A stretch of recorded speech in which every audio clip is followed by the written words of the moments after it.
Hello everyone, welcome to spark up classes. This is Suman Yadav.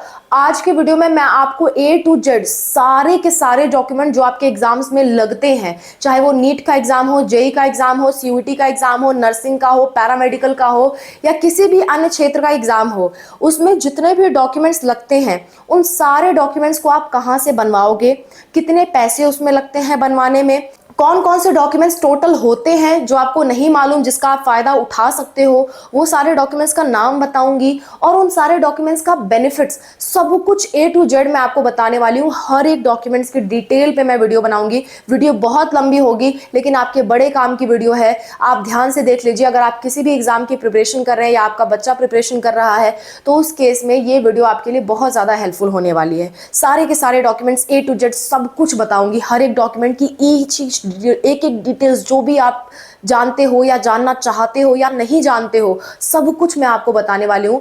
इस video को पूरा ध्यान से देखिए। फिर भी आपको कुछ लगता है कि कुछ रह गया, मैम ये ऐड ऑन कर दो या इस पे अलग से वीडियो बना दो, आप कमेंट कर देंगे, मैं बना दूंगी। देखिए, हम बात कर रहे हैं डॉक्यूमेंट्स की। कौन कौन से डॉक्यूमेंट्स की जरूरत होती है, क्या क्या चीजें होती हैं डॉक्यूमेंट्स में, कौन कौन से डॉक्यूमेंट्स की आपको जरूरत है। पहले डॉक्यूमेंट का एक एक नाम लिख देती हूँ, फिर एक एक डॉक्यूमेंट की डिटेल में बात करेंगे, कहाँ से बनता है, क्या होता है, क्या होता है, सब कुछ पता करेंगे। देखो, सबसे पहला चीज होता है आपका मार्कशीट। कोई भी आप एग्जाम देने जा रहे हो, आपकी मार्कशीट की जरूरत पड़ेगी। आपकी 10th की मार्कशीट की भी जरूरत पड़ेगी, आपके 12th की मार्कशीट की भी जरूरत पड़ेगी। हाँ, हो सकता है कि आपको एग्जाम देने जा रहे हो जिसमें अभी 12th आप पास आउट नहीं किए हो, मार्कशीट नहीं आई है, तो कोई बात नहीं, आप सिर्फ 10th की मार्कशीट लगा सकते हो। दूसरा चीज ये होता है आपकी फोटोग्राफ। ठीक है। तीसरा होता है आपका आधार कार्ड। चौथा होता है बहुत इंपॉर्टेंट आपका कास्ट सर्टिफिकेट। हर एक कास्ट के बारे में बताऊंगी, हर एक कास्ट की वैलिडिटी कैसे बनता है, कहां से लगता है, सब कुछ बताऊंगी। पांचवा होता है आपका PWD सर्टिफिकेट। ये क्या है, कौन कौन बना सकता है, सब कुछ बताऊंगी।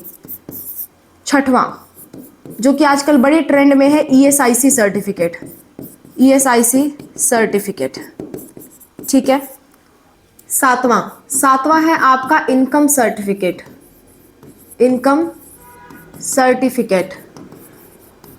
इसके बाद है आपका EWS सर्टिफिकेट। ठीक है।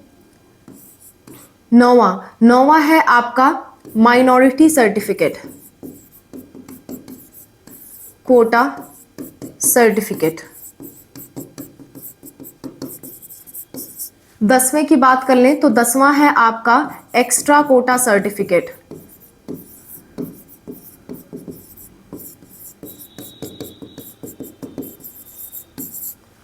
ग्यारहवां की बात कर लेते हैं तो वो है आपका गैप सर्टिफिकेट। 12वें की बात करें तो वो है आपका TC migration and character certificate.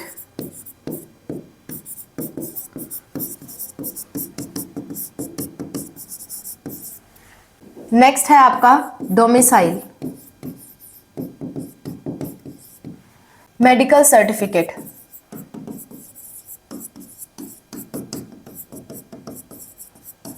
ठीक है। और इसके बाद है आपका पासिंग सर्टिफिकेट।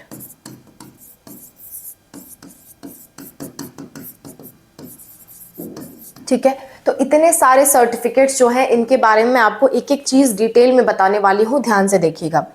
सबसे पहले बात कर लेते हैं नंबर 1, जो है आपका मार्कशीट। और सबसे लास्ट में जो मैंने आपको बताया था, पासिंग सर्टिफिकेट।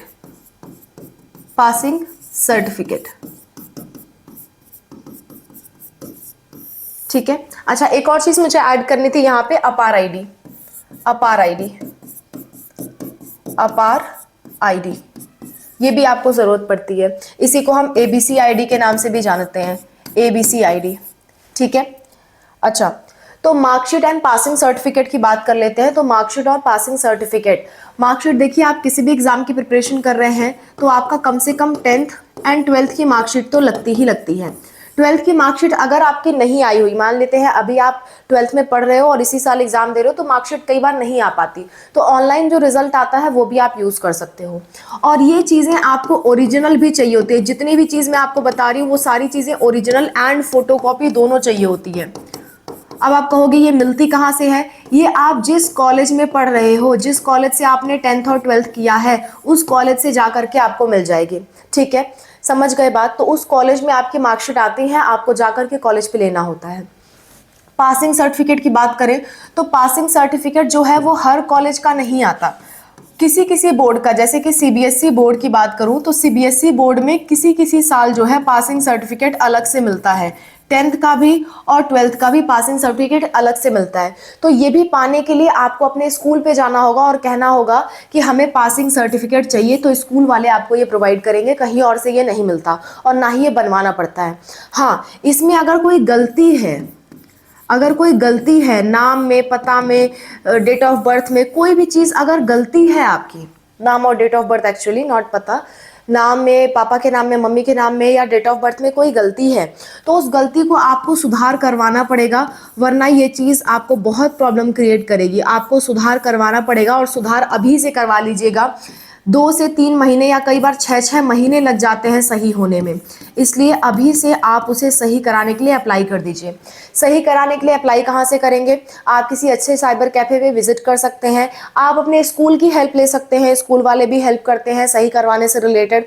और आपको जिस भी बोर्ड, जैसे मान लेते हैं सीबीएसई बोर्ड का जो सेंटर है वहाँ पे आपको जाना पड़ेगा, न्यू दिल्ली में, वहाँ पे आपको जाना पड़ेगा।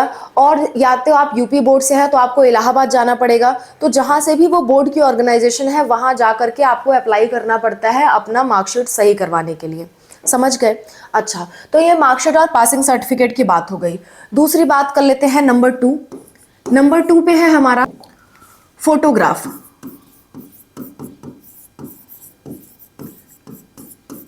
फोटोग्राफ की बात करें तो अलग अलग एग्जाम में डिफरेंट टाइप्स की फोटोज लगती हैं, लेकिन कुछ बेसिक चीजें हैं जो हर एग्जाम में सेम होती हैं फोटोग्राफ से रिलेटेड।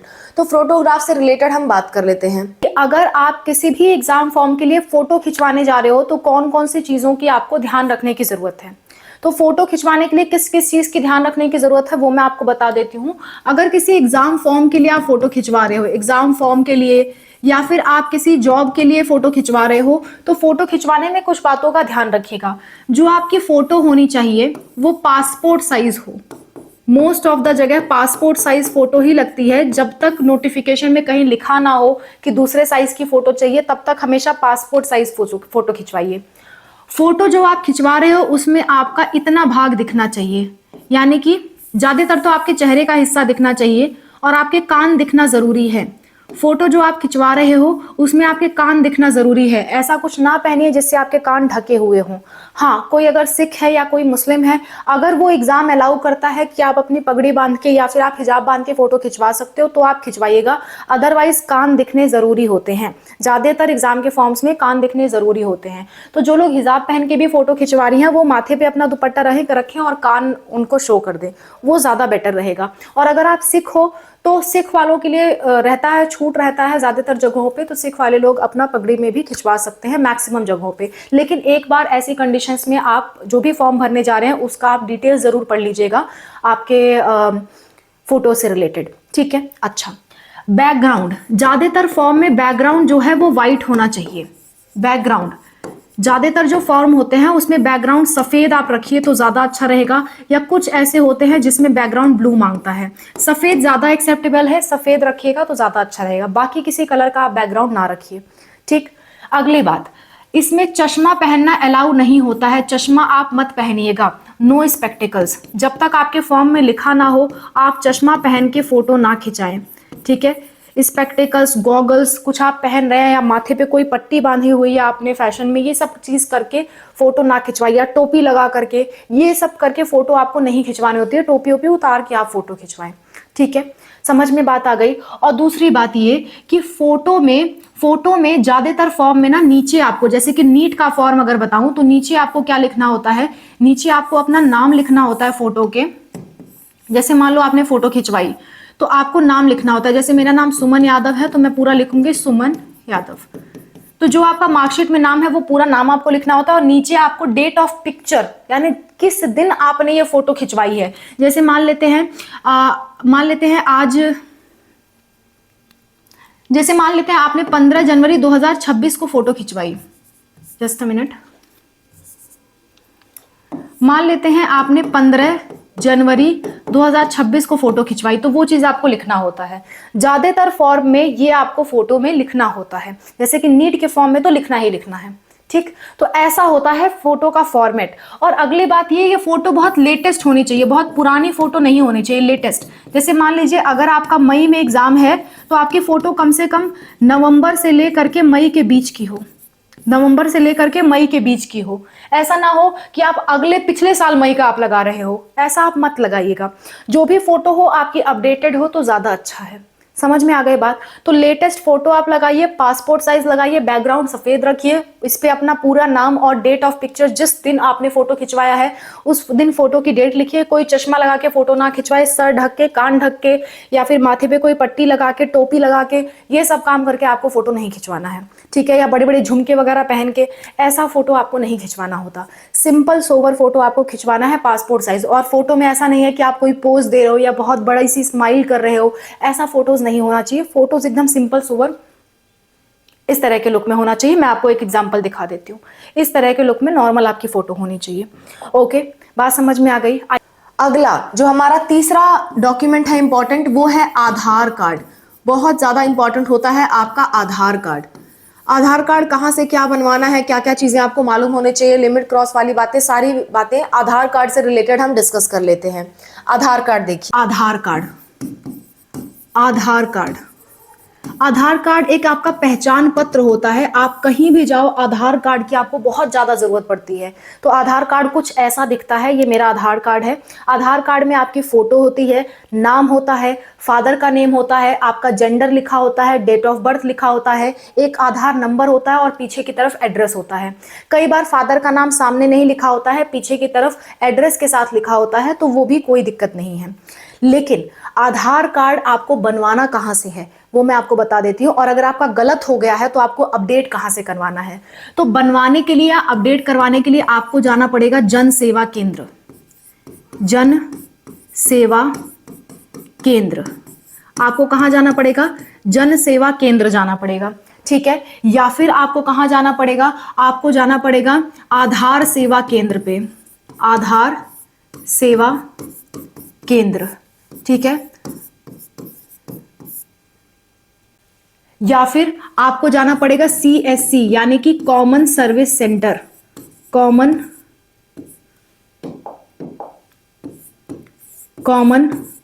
Service centre. ठीक है, कॉमन सर्विस सेंटर। या फिर अगर कहीं नहीं समझ में आ रहा है तो पोस्ट ऑफिस पे चले जाइए, पोस्ट ऑफिस। ये सारी वो जगह होती है जहां से आप अपना आधार कार्ड या तो बनवा सकते हो या कोई गड़बड़ी हो गई है तो उसे सही करवा सकते हो। ये आपका ऑफलाइन तरीका है, यानी कि अगर आप कहीं जाके बनवाना चाहते हो तो ये ऑफलाइन तरीका है। ऑफलाइन तरीके से आप यहाँ पर के जा करके अपना बनवा सकते हो, और आप जाके बनवाइए, वो ज़्यादा अच्छा रहेगा, क्योंकि ऑनलाइन तरीके में बड़ा झंझट होती है आधार कार्ड बनवाने में। ठीक है, तो ये वो जगह है। अगर आपको नहीं मालूम कि आपके आसपास ये जगह है कहाँ पर है, पोस्ट ऑफिस भी आपको नहीं मालूम, तो मैं सर्च करना अभी बता दूंगी कि कैसे आप सर्च करोगे। ठीक है, अच्छा, दूसरी बात, अगर आप ऑनलाइन बनवाना चाहते हो तो किसी अच्छे साइबर कैफे वाले के पास चले जाइए। कोई अच्छा अगर साइबर कैफे वाला है तो उसके पास चले जाइए। अगर आप खुद बनाना चाहते हैं तो UIDAI की ऑफिशियल वेबसाइट होती है, वहां पर जा करके आप आधार करेक्शन के लिए अप्लाई कर सकते हैं। आप मतलब खुद नया आधार कार्ड नहीं बना सकते, खुद नया आधार कार्ड बनाने के लिए आपको केंद्रों पे ही जाना पड़ेगा, लेकिन आधार करेक्शन अगर आपको करना है तो आप खुद कर सकते हैं। ठीक है, आधार करेक्शन आप खुद कर सकते हैं। आधार करेक्शन करने के लिए 50 रुपए की अमाउंट लगती है, 50 रुपए लगता है, और 50 रुपए में आप करेक्शन कर सकते हैं। बनवाने में भी आपका 50 रुपए का खर्चा आता है, करेक्शन करने में भी 50 रुपए का खर्चा आता है। हाँ, अगर आप किसी से बनवा रहे हो तो हो सकता है वो आपसे 100-200 रुपए एक्स्ट्रा ले, लेकिन वो आपको बना के दे देंगे। ठीक है। और करेक्शन करने का 50 रुपये मात्र लगता है। आप वेबसाइट पे जाके UIDAI आप गूगल पे सर्च करेंगे, उसकी वेबसाइट आ जाएगी, क्लिक करिएगा। क्लिक करने के बाद आधार करेक्शन वाले सेक्शन पे जाइएगा, वहां पे करेक्शन पे क्लिक करके आपको जो भी करेक्ट करना है, जैसे डेट ऑफ बर्थ, नाम, कुछ भी आपको करेक्ट करना है, उस पर क्लिक करके आप करेक्शन कर सकते हैं। याद रखिएगा, आधार नंबर कभी नहीं बदलता है। एक बार आपका आधार कार्ड बन गया तो आधार का नंबर नहीं बदलेगा, बाकी सारी चीजें आप बदलवा सकते हैं। ठीक है, तो ये हो गया कि कहां से आपको बनाना है। ये तो हो गया ऑनलाइन तरीका और ऊपर हो गया ऑफलाइन तरीका। ऑनलाइन तरीका, ऑफलाइन तरीका दोनों मैंने आपको बता दिया कि कहां से आपको बनवाना है या कहां से आपको करेक्शन करवाना है। बात समझ में आ गई। अब अगर आपके आधार कार्ड की लिमिट क्रॉस हो गई है, जैसे लिमिट क्रॉस तब होती है जब एक लिमिट होती है कि आप कितनी बार आधार कार्ड सही करवा सकते हैं। मान लीजिए आपका गलत हो गया है तो आप कितनी बार सही करवा सकते हैं, उसकी एक लिमिट होती है। तो कितनी बार सही करवा सकते हैं ये चीज मैं आपको बता देती हूं। और अगर उससे ज्यादा बार आप सही करवाना चाहते हैं तो लिमिट क्रॉस वाली बात आती है। तो लिमिट क्रॉस क्या है, आधार कार्ड कितनी बार आप सही करवा सकते हैं, ये चीजें हम देख लेते हैं। आधार कार्ड लिमिट क्रॉस। आधार कार्ड लिमिट क्रॉस क्या है, देखिए आधार कार्ड आपका कुछ ऐसा दिखता है, आप लोग जानते भी होंगे। तो आधार कार्ड में कुछ डिटेल्स लिखी होती है, आपका फोटो छपा होता है, आपका नाम होता है, फादर का नाम होता है, डेट ऑफ बर्थ होता है, एड्रेस होता है, और आधार कार्ड किसी मोबाइल नंबर से लिंक होता है। ये सारी चीजें आधार कार्ड में होती हैं। तो पहली बात तो कौन सी चीज कितनी बार आप सही करवा सकते हैं वो चीज बता देती हूँ कि आप जीवन में कौन सी चीज कितनी बार सही करवा सकते हैं, वो चीज आपको जानना होगा। तो एक एक चीज देख लेते हैं। नाम, जो आपका नाम है आधार कार्ड पे, नेम आप 2 बार सही करवा सकते हो, 2 बार। चाहे वो आपका फादर का नाम हो या आपका खुद का नाम हो, आप 2 बार उसे सही करा सकते हो, 2 बार से ज्यादा सही नहीं करवा सकते। कई लोग कहेंगे हमारे पे तो फादर का नाम नहीं है, तो पीछे पलट के देखना, एड्रेस में कई बार एड्रेस के सेक्शन में लिखा होता है सन ऑफ, डॉटर ऑफ, ऐसा लिखा होता है। ठीक है। दूसरा बात करते हैं डेट ऑफ बर्थ। जो आपका जन्म की तिथि है, डेट ऑफ बर्थ, वो आप 1 बार सही करवा सकते हो। 1 बार मान लीजिए गलत हो गया तो 1 बार करेक्शन आप करवा सकते हो। आपका अगर जेंडर भी उस पर लिखा होता है, जेंडर यानी कि आप मेल हो या फीमेल हो, ये भी आपका अगर गलती से आप फीमेल हो मेल हो गया तो 1 बार आप सही करवा सकते हो इसे। ठीक है। अब एड्रेस आप चाहे जितनी बार सही करवा सकते हो, बार बार सही करवा सकते हो, लेकिन लगातार नहीं। कुछ समय अवधि होती है, हर एक जगह की अलग अलग होती है। ऐसा नहीं है कि आपने आज एड्रेस चेंज कराया फिर 10 दिन बाद फिर से करा रहे हो, ऐसा नहीं कर सकते। आधार एड्रेस बार बार चेंज करा सकते हो, लेकिन बहुत जल्दी बार बार चेंज नहीं करा सकते। ठीक है। आधार कार्ड एड्रेस भी बहुत सावधानी के साथ चेंज कराएं। दूसरा, मोबाइल नंबर से लिंक होता है आपका आधार कार्ड, ये भी आप बार बार बदल सकते हो, लेकिन बहुत जल्दी नहीं बदल सकते, आपको समय लगता है बदलने में। एक लिमिट होती है, वो लिमिट के बारे में ऑफिशियली गिवन नहीं था, नहीं तो मैं आपको बता देती। लेकिन इतना जानिए कि बहुत जल्दी आप नहीं चेंज कर सकते, आपको कुछ समय के बाद ही चेंज करना होता है। करीबन आप मान के चलिए 2-3 महीना बाद ही आप चेंज कर पाएंगे, एक बार आपने बदल दिया है। करीबन, एक अंदाज से बता रही हूँ, इससे ज्यादा भी हो सकता है। तो ये होती है आधार कार्ड को चेंज करने की, बदलाव लाने की नियम। अगर आप इससे ज्यादा बार करते हो तो आपका दिखाएगा कि लिमिट क्रॉस हो चुकी है, आप नहीं चेंज कर सकते। यानी कि मान लेते हैं आपने नाम में 2 बार बदलाव कर दिया, अब आप तीसरी बार करने जाओगे तो दिखाएगा आधार कार्ड लिमिट क्रॉस। या फिर आपने डेट ऑफ बर्थ अगर आप दूसरी बार बदलवाने जाओगे तो दिखाएगा लिमिट क्रॉस। तो ये होता है लिमिट क्रॉस। लिमिट क्रॉस का मतलब कि आप अपने आधार में अपडेट जितना करवाना चाहिए उससे ज्यादा बार करवा रहे हैं, तो इसे हम कहते हैं आधार कार्ड का लिमिट क्रॉस हो गया। ठीक है। अब अगर आधार कार्ड का लिमिट क्रॉस हो गया है और आपको पहले जानकारी नहीं थी कि ऐसा हो सकता है, और आपको बहुत जरूरी है कि आप कोई ना कोई डिटेल बदलवाए। जैसे मान लीजिए आप कोई फॉर्म भर रहे हैं, उसमें आपने नाम 2 बार, इसमें आधार कार्ड में नाम 2 बार चेंज करा दिया, लेकिन मार्कशीट में नाम फिर भी कुछ और है, गलती से कुछ और हो गया या कोई भी आपसे गड़बड़ी हो गई। अब आप बहुत टेंशन में है कि लिमिट क्रॉस हो गया, हम क्या करें, हम तो चेंज ही नहीं करवा पा रहे। तो आपको क्या करना है, उसका भी एक प्रॉपर तरीका है। आधार कार्ड लिमिट क्रॉस के बाद भी आप उसे सही करवा सकते हो। उसका क्या प्रॉपर तरीका है बताती हूँ। आपको क्या करना होगा, आपको क्या करना होगा, आपके नजदीक के जो भी जन सेवा केंद्र हो, जन सेवा केंद्र हैं, या फिर जो भी आपका आधार केंद्र है, आधार सेवा केंद्र है, अगर कोई आपके आसपास जरूर होंगे आधार सेवा केंद्र, या फिर अगर ये नहीं है तो आपका UIDAI रजिस्ट्रेशन ऑफिस है, रजिस्ट्रेशन ऑफिस है जो आपके आसपास, ठीक है। अगर आपको नहीं मालूम कि ये सब कहाँ है तो वो चेक करना भी अभी मैं आपको बता दूंगी। अगर आपको नहीं मालूम कि आपका नज़दीकी जन सेवा केंद्र कहाँ है, आपका आधार कार्ड सेवा केंद्र कहाँ है, या UDAI रीजनल ऑफिस कहाँ है, अगर आपको नहीं मालूम तो ये भी चेक करना बता दूंगी, चिंता मत करो। पहले ध्यान से सुन लीजिए। तो आपको इनमें से कोई भी ऑफिस मिल जाता है तो आपको क्या करना है, उस ऑफिस पे जाना पड़ेगा। जिसका आधार कार्ड अपडेट कराना है उसको जाना पड़ेगा खुद। आधार कार्ड अपडेट कराने के लिए जाने के बाद आपको एक फॉर्म भरना होगा, एक फॉर्म भर के वहां देना होगा। फॉर्म भरना होगा एक्सेप्शन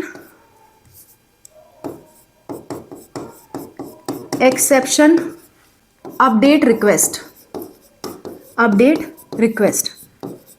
एक्सेप्शन अपडेट रिक्वेस्ट का एक फॉर्म होता है, उसे आपको भर के देना होगा। उस फॉर्म में आपको लिखना होगा कि आप क्यों सही करवाना चाह रहे हैं, क्या आखिर रीज़न है इसके प्रति कि आप इतनी बार आधार अपना सही करवाना चाहते हैं, और क्या चीज़ सही करवाना चाहते हैं, ये चीज़ आपको लिख करके भेजना होगा। ये रिक्वेस्ट सबमिट करने के बाद जो भी अथॉरिटी के मेंबर होंगे, जो भी UDAI के मेंबर होंगे, वो उस समय वो आपका चेक करेंगे कि आपकी वजह जो वाजिब है या नहीं है, मतलब लीगल है या नहीं है। ऐसा तो नहीं आप फालतू में अपना टाइम पास करने के लिए करवा रहे हैं या फिर उतना इंपॉर्टेंट नहीं है फिर भी आप करवा रहे हैं, वो चेक करेंगे। और अगर वास्तव में लीगल होगा, अगर वास्तव में आप सही कारण की वजह से उसे सही करवा रहे हैं, जैसे मान लीजिए आपको जानकारी नहीं थी, आपने 2 बार अपडेट करा दिया नाम और पता चला नहीं एक बार और करवाना चाहिए था, हम जानकारी के अभाव में नहीं करवा पाए, तो उस केस को एक्सेप्ट माना जाएगा और उसका मैनुअल वेरिफिकेशन होगा। यानी कि जो भी अथॉरिटी होगी वो उसका मैनुअल वेरिफिकेशन करेगी कि वास्तव में आपकी वजह जो है वो लीगल है या नहीं है, वेरिफिकेशन करेगी। और वेरिफिकेशन करने के बाद वो आपको एक्सेप्शन अप्रूवल दे देगी, अप्रूवल। और एक्सेप्शन अप्रूवल के बाद आपको एक्सेप्शन अप्रूवल का फॉर्म भरना होगा। फॉर्म भरने के बाद जो भी चीज़ आप सही करवाना चाहते हो वो आप आसानी से सही करवा पाओगे।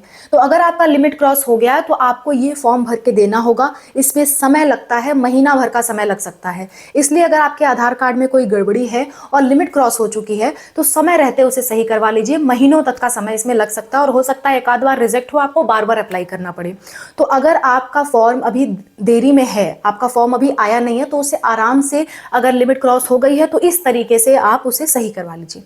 मैं आपको हेल्पलाइन नंबर भी बता देती हूँ। कई बार ऐसा होता है ना, जो सरकारी ऑफिस होते हैं, सरकारी दफ्तर होते हैं, उसमें कुछ लोग हेल्पफुल नहीं होते हैं, वो आपका सहायता नहीं करते। तो ऐसे केस में आप कंप्लेन रजिस्टर कर सकते हो और अपनी पूरी बात हेल्पलाइन नंबर पे और ईमेल आईडी पे भी भेज सकते हो। हेल्पलाइन नंबर और ईमेल आईडी आपको बता देती हूँ ताकि आपके एक्सेप्शनल केसेस में काम आए, आप अगर दुविधा में फंसे हो तो वहाँ काम आए। तो जो आधार कार्ड सेवा का हेल्पलाइन नंबर है,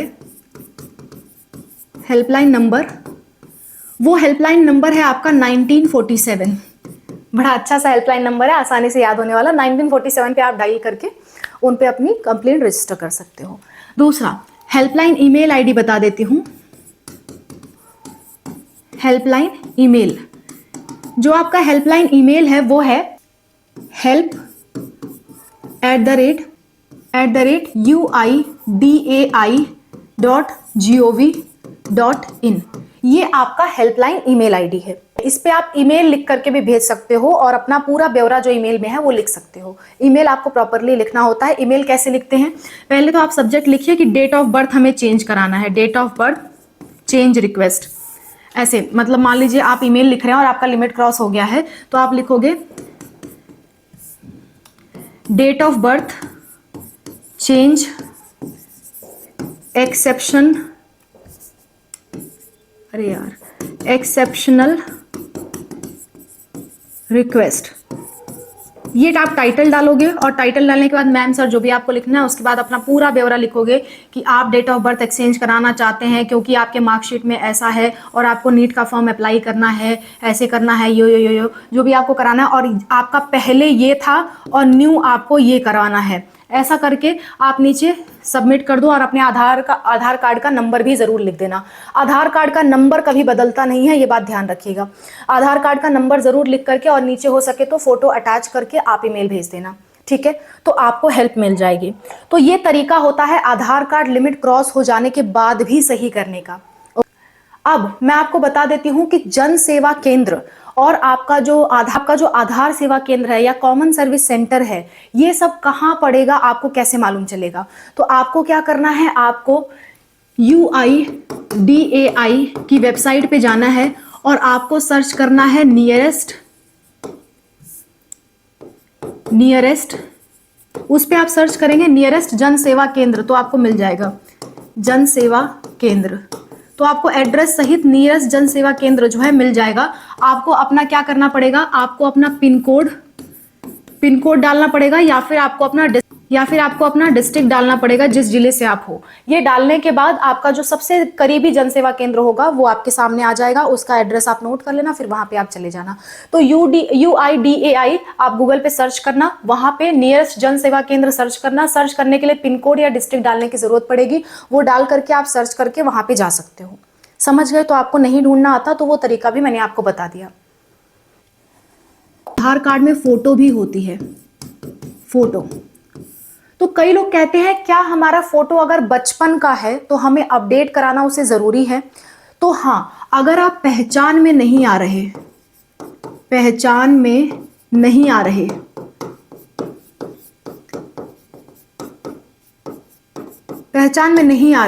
तो आपको उसे अपडेट कराना जरूरी हो जाता है। आप उसे अपडेट करा सकते हो। देखिए, अगर मान लेते हैं आप 5-6 साल के थे, उसी समय आपका आधार कार्ड बन गया और अब आप 22-23 साल के हो, तो जाहिर सी बात है आप पहचान में नहीं आ रहे होगे, तो आपको अपडेट कराना जरूरी है। लेकिन आप 10वीं कक्षा में पढ़ते थे, अब आप 12वीं में पढ़ते हो, तो आपको अपडेट कराना जरूरी नहीं है। हाँ, लेकिन कई स्टूडेंट्स ऐसे होते हैं जो 10वीं कक्षा में उनका चेहरा बिल्कुल ही अलग होता है, खासकर लड़कों की बात कर रही हूँ। लड़कों में हार्मोन चेंज बहुत ज्यादा तेजी से होते हैं, तो कई बार लड़कों का चेहरा 8वीं-9वीं कक्षा में बिल्कुल अलग होता है और 12 के बाद उनका चेहरा बिल्कुल अलग हो जाता है। तो उस केस में भी आधार कार्ड का फोटो अपडेट कराने की जरूरत है। ठीक है, तो फोटो सिर्फ तब अपडेट कराना है जब आप पहचान में नहीं आ रहे हो, अदरवाइज फोटो अपडेट कराने की जरूरत नहीं पड़ती है। दूसरा, कई लोग ये पूछते हैं, मैंने अभी रिसेंटली एक कमेंट पढ़ा था, उसमें बच्चे ने ये पूछा कि हमारे 10th की मार्कशीट में फोटो अलग है या बाकी डॉक्यूमेंट में फोटो अलग है, तो क्या आधार अपडेट कराने की जरूरत है? फोटो आधार में वही फोटो लगेगी? तो आंसर है नहीं। आपकी फोटो होना चाहिए बस। आपके मार्कशीट में फोटो अलग है या इसमें अलग है उससे कोई फर्क नहीं पड़ता, पर उसमें आप होने चाहिए। ऐसा नहीं कि फोटो किसी और की लगी हुई है। आपकी फोटो अगर है तो आपको अपडेट कराने की कोई जरूरत नहीं है। भले आपके 10th की मार्कशीट में फोटो अलग है, आपके दूसरे डॉक्यूमेंट्स में फोटो अलग है और आपके आधार कार्ड में अलग है, उससे कोई फर्क नहीं पड़ता। बस वो शख्स जो है, वो जो पर्सन है, वो आप होने चाहिए। ऐसा नहीं कि फोटो किसी और का हो। ठीक, तो वो आप होने चाहिए, इसको आपको अपडेट कराने की कोई जरूरत नहीं होती। तीसरी बात, एक बच्चे ने यह भी पूछा था कि 10th की मार्कशीट में मैंने चश्मा लगा के फोटो खिंचाया और आधार कार्ड में बिना चश्मे का, तो क्या मुझे आधार कार्ड अपडेट कराने की जरूरत है? तो आंसर है नहीं। अपडेट कराने की आपको कोई जरूरत नहीं है, चश्मे वगैरह से कोई फर्क नहीं पड़ता। और पहली बात तो ये भी ध्यान रखिए कि कोई भी आप फोटो खिंचवा रहे हैं, चश्मा लगा के मत खिंचवाया करिए। चश्मा लगा के फोटो एक्सेप्टेड नहीं होता है। ठीक है, पता नहीं कैसे आपके 10th में एक्सेप्ट हो गया था, लेकिन नहीं होता है। तो आप चश्मा लगा करके कभी फोटो ना खिंचवाएं। किसी भी डॉक्यूमेंट में अगर आपको फोटो लगवाना है तो चश्मा लगा के फोटो ना खिंचवाएं। तो आपको इन छोटी छोटी बातों के लिए फोटो अपडेट कराने की जरूरत नहीं होती। फोटो सिर्फ एक कंडीशन में अपडेट होता है कि आप पहचान में नहीं आ रहे, तो आप उसे अपडेट करवा लीजिए। बात समझ में आ गई? तो फोटो सिर्फ एक कंडीशन में अपडेट होगा, बाकी जगह फोटो अपडेट कराने की जरूरत नहीं होती। नेक्स्ट, नाम की बात कर लेते हैं। Name and father name, father या मदर जो भी आपका लिखा हुआ है, फादर मदर नेम। तो नाम में आपको अपडेट कराने की कब जरूरत पड़ती है? आपकी 10th की मार्कशीट के हिसाब से हमेशा नाम होना चाहिए। 10th का जो मार्कशीट है उसके हिसाब से नाम होना चाहिए। अगर आपकी 10th की मार्कशीट में कुमारी सुमन लिखा हुआ है, तो आधार कार्ड में भी सेम कुमारी सुमन ही होना चाहिए। अगर आपके 10th की मार्कशीट में आपके फादर का नेम अशोक कुमार लिखा हुआ है, तो आपके आधार में भी अशोक कुमार ही होना चाहिए। अशोक कुमार ही होना चाहिए। ऐसा नहीं कि अशोक कुमार के आगे टाइटल लिखा हो या फिर कुमार अशोक लिखा हो, ये गलत है। अगर आपका इस तरह का कुछ भी है या फिर कोई स्पेलिंग का मिस्टेक है या फिर स्पेलिंग कुमार में शॉर्टकट लिख दिया, KM लिख दिया, अशोक कुमार पूरा ना लिख के अशोक KM लिख दिया, तो भी गलत है। जैसा आपके मार्कशीट में है हूबहू वैसा ही आपके आधार कार्ड में होना चाहिए। समझ गए? जैसा मार्कशीट में है हूबहू नाम आधार कार्ड में होना चाहिए। जैसे मान लीजिए किसी का नाम सुनीता है, सुनीता, उसके आधार कार्ड में ऐसे लिखा हुआ है, उसके मार्कशीट में ऐसे लिखा हुआ है। आपको सही कराने की जरूरत है, दोनों जगह सही सही होना चाहिए, एक भी ई का मिस्टेक नहीं होना चाहिए। किसी का मान लीजिए नाम है प्रेमलता, प्रेमलता, तो आधार कार्ड में ऐसे लिखा हुआ है, मार्कशीट में प्रेम अलग लिखा हुआ है, लता अलग लिखा हुआ है, तो इसको भी अपडेट कराने की जरूरत है, आपको स्पेस खत्म करना होगा। तो कोई भी छोटा से छोटा मिस्टेक है अगर मम्मी पापा के नाम में या आपके नाम में, तो आपके सारे डॉक्यूमेंट्स में नाम सेम होना, बिल्कुल सेम होना जरूरी है। कुछ भी उसमें हेर फेर है तो उसको जरूर सही करवा लीजिए, वरना बहुत समस्या का सामना करना पड़ता है। खासकर 10th की मार्कशीट और आधार कार्ड, ये दो चीज में नाम हूबहू सेम होने चाहिए। इसी तरह नाम, डेट ऑफ बर्थ भी, डेट ऑफ बर्थ भी आपका हूबहू सेम होना चाहिए, कोई भी चीज, कोई भी अंक इधर उधर नहीं होना चाहिए आपके मार्कशीट्स में और आपके आधार कार्ड में। और आप बाकी जो डॉक्यूमेंट्स बना रहे हैं ना, वो भी आपके 10th के मार्कशीट के हिसाब से होना चाहिए।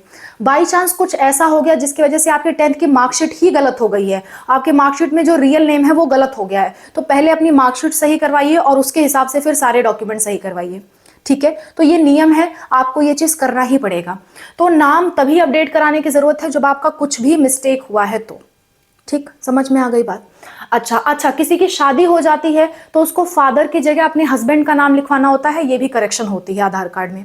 ठीक है, अगला जेंडर, अगर आपका जेंडर गलत लिखा हुआ है तो अपने जेंडर को चेंज करवाइए। जैसे कि मान लीजिए अगर आप फीमेल हो और आपके जेंडर में मेल लिखा हुआ है तो आप उसे फीमेल सही करवाइए। ठीक है, एड्रेस की बात कर लेते हैं। एड्रेस कब कब सही करवाना होता है? एड्रेस पहली बात तो ये, एक बार आप ये वीडियो देख लेना, अगर आप नीट के स्टूडेंट्स हो इसको देख लेना, वीडियो का लिंक मैं लास्ट में अटैच कर रही हूँ, तो उस कंडीशन में अलग कर देना। दूसरा, नॉर्मल कंडीशंस की बात कर लेती हूँ। अगर आप परमानेंट कहीं शिफ्ट हो गए हो और आप वापस उस जगह कभी नहीं आओगे जिस जगह का आधार कार्ड में एड्रेस लिखा हुआ है, तो आपने एड्रेस को चेंज करवा लीजिए, अपने एड्रेस को चेंज करवा लीजिए फिर। ठीक है, परमानेंट शिफ्ट के केस में, परमानेंट अगर आप कहीं शिफ्ट हो गए हैं तो उस केस में अपने आधार के एड्रेस को आप चेंज करवा लीजिए।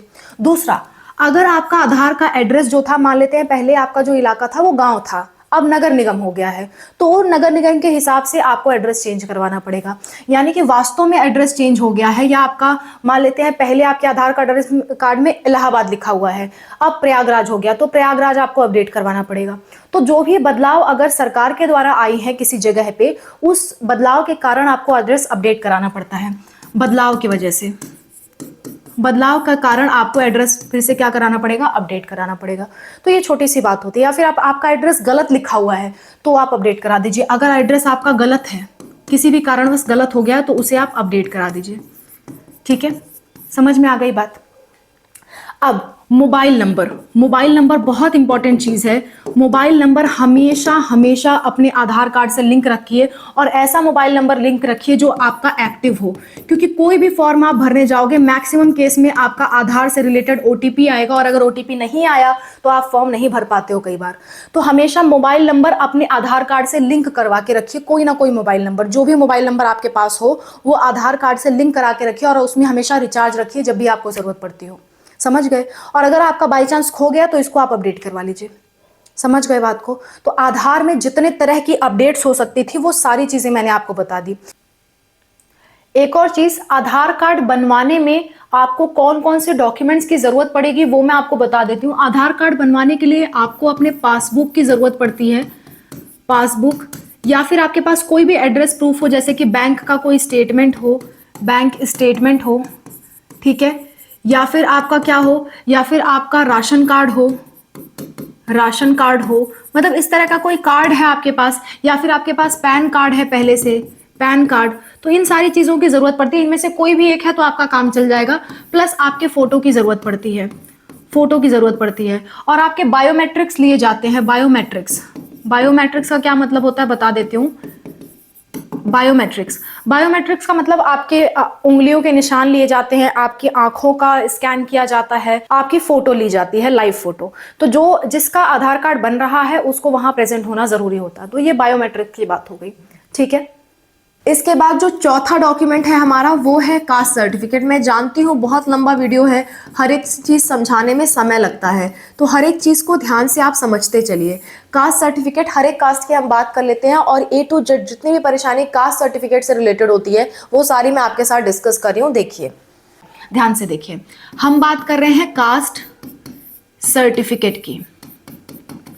कास्ट सर्टिफिकेट, ठीक है। कास्ट सर्टिफिकेट का दूसरा नाम होता है कैटेगरी सर्टिफिकेट। कैटेगरी सर्टिफिकेट, ठीक है। इसी को हिंदी में कहा जाता है जाति प्रमाण पत्र।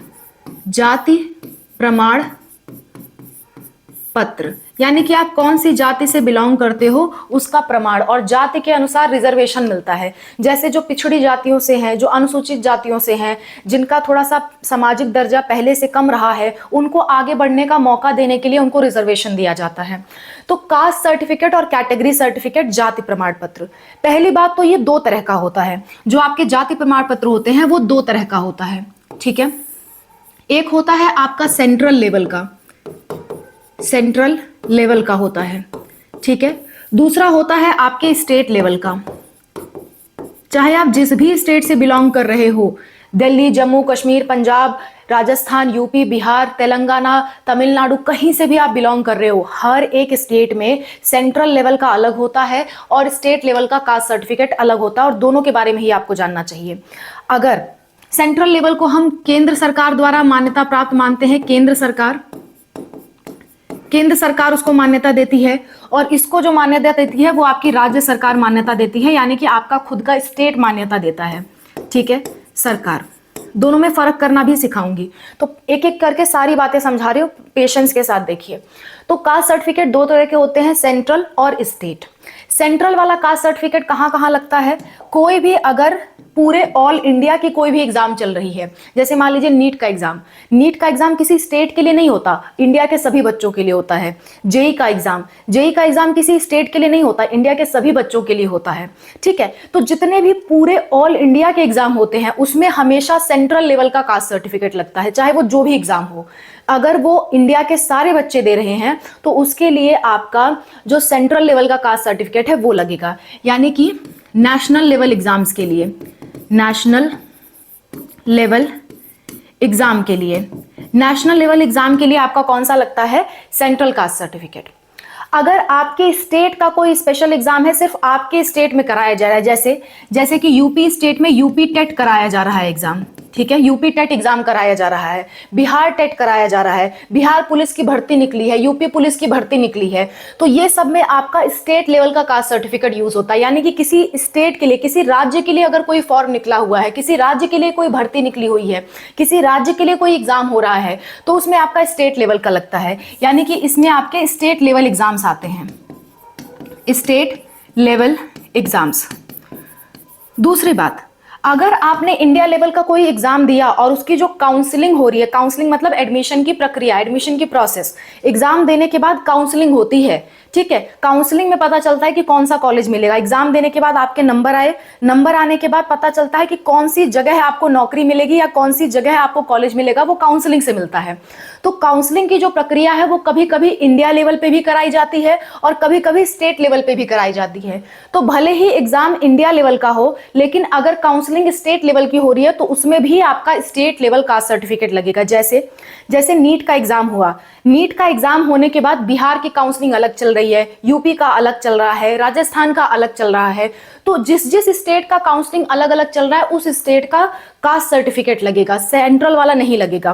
तो स्टेट काउंसलिंग की जब बात आएगी, चाहे भले एग्जाम सेंट्रल लेवल का हो, लेकिन स्टेट अगर काउंसलिंग चल रही है तो उसमें भी आपका स्टेट लेवल का ही जो फॉर्म है वो स्टेट लेवल का ही कास्ट सर्टिफिकेट लगता है।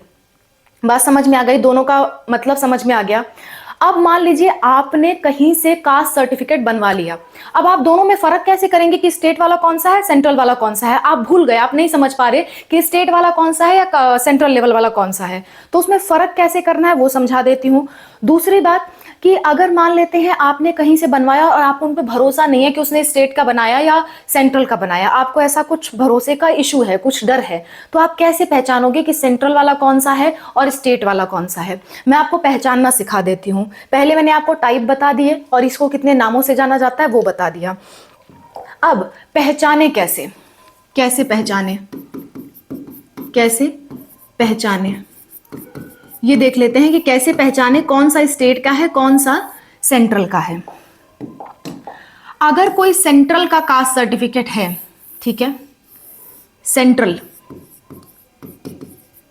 लेवल का कास्ट सर्टिफिकेट है, और दूसरा आपका क्या है, स्टेट लेवल का कास्ट सर्टिफिकेट है, स्टेट लेवल का है, तो सेंट्रल लेवल में हमेशा कहीं ना कहीं लिखा होगा गवर्नमेंट ऑफ इंडिया। कहीं ना कहीं क्या लिखा होगा, जैसे मान लेते हैं ऊपर आपके स्टेट का नाम लिखा है, क्योंकि हमेशा जो कास्ट सर्टिफिकेट है वो आपका स्टेट ही जारी करवाता है। तो किसी भी कास्ट सर्टिफिकेट में, चाहे वो सेंट्रल का हो चाहे वो स्टेट का हो, ऊपर हमेशा आपके स्टेट का नाम लिखा होगा। जैसे मान लीजिए आपने सेंट्रल लेवल का सर्टिफिकेट बनवाया उत्तर प्रदेश से, तो नीचे ऊपर लिखा होगा उत्तर प्रदेश सरकार, ठीक है। यहां पे भी स्टेट में भी ऊपर क्या लिखा होगा, उत्तर प्रदेश सरकार। तो ये तो दोनों बात में सेम हो गई, लेकिन उत्तर प्रदेश सरकार लिखने के बाद यहां पे सेंट्रल लेवल में कुछ लाइन लिखा होगा, और लाइन लिखने के बाद लिखेगा गवर्नमेंट ऑफ इंडिया। क्या लिखा रहेगा, गवर्नमेंट ऑफ इंडिया। लेकिन स्टेट लेवल में गवर्नमेंट ऑफ इंडिया कहीं नहीं लिखा मिलेगा आपको, ठीक। दूसरा, यहां पे अगर आपने ऑनलाइन बनाया तो यहां कहीं क्यूआर कोड आपको नजर आएगा, और नीचे लिखा होगा केंद्र सरकार द्वारा, केंद्र सरकार द्वारा प्रमाणित, ऐसा लिखा होगा। तो ये दो चीज पहचान होती है सेंट्रल लेवल की। पहला तो उसमें गवर्नमेंट ऑफ इंडिया कहीं ना कहीं आपको लिखा हुआ दिख जाएगा, और दूसरा केंद्र सरकार द्वारा मान्यता प्राप्त या प्रमाणित, ऐसा लिखा होगा, केंद्र सरकार द्वारा प्रमाणित, ऐसा लिखा होगा। तो आपके स्टेट का नाम तो ऊपर लिखा होगा, भले ही वो आपका सेंट्रल लेवल का कास्ट सर्टिफिकेट क्यों ना हो, स्टेट का नाम ऊपर लिखा होगा जहां से आपने बनवाया है, लेकिन उससे फर्क नहीं पड़ता।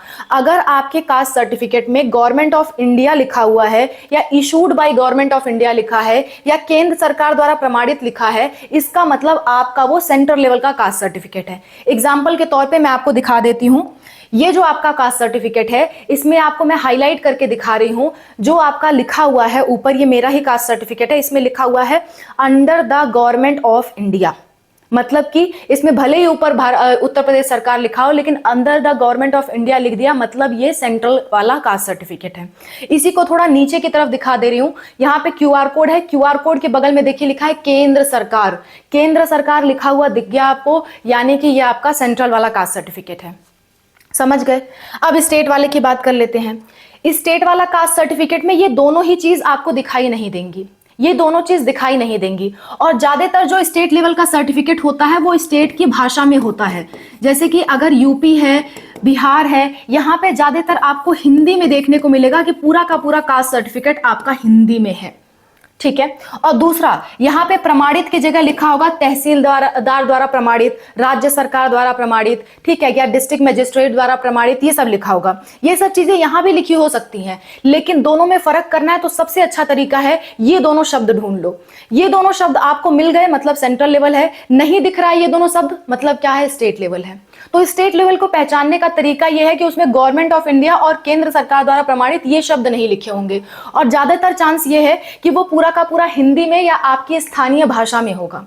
सेंट्रल लेवल का caste certificate Hindi plus English दोनों में होता है, या फिर सिर्फ इंग्लिश में होता है। सेंट्रल लेवल का आपका क्या होगा, या तो हिंदी और इंग्लिश दोनों में होगा, हिंदी प्लस इंग्लिश में होगा, या फिर ओनली इंग्लिश में होगा।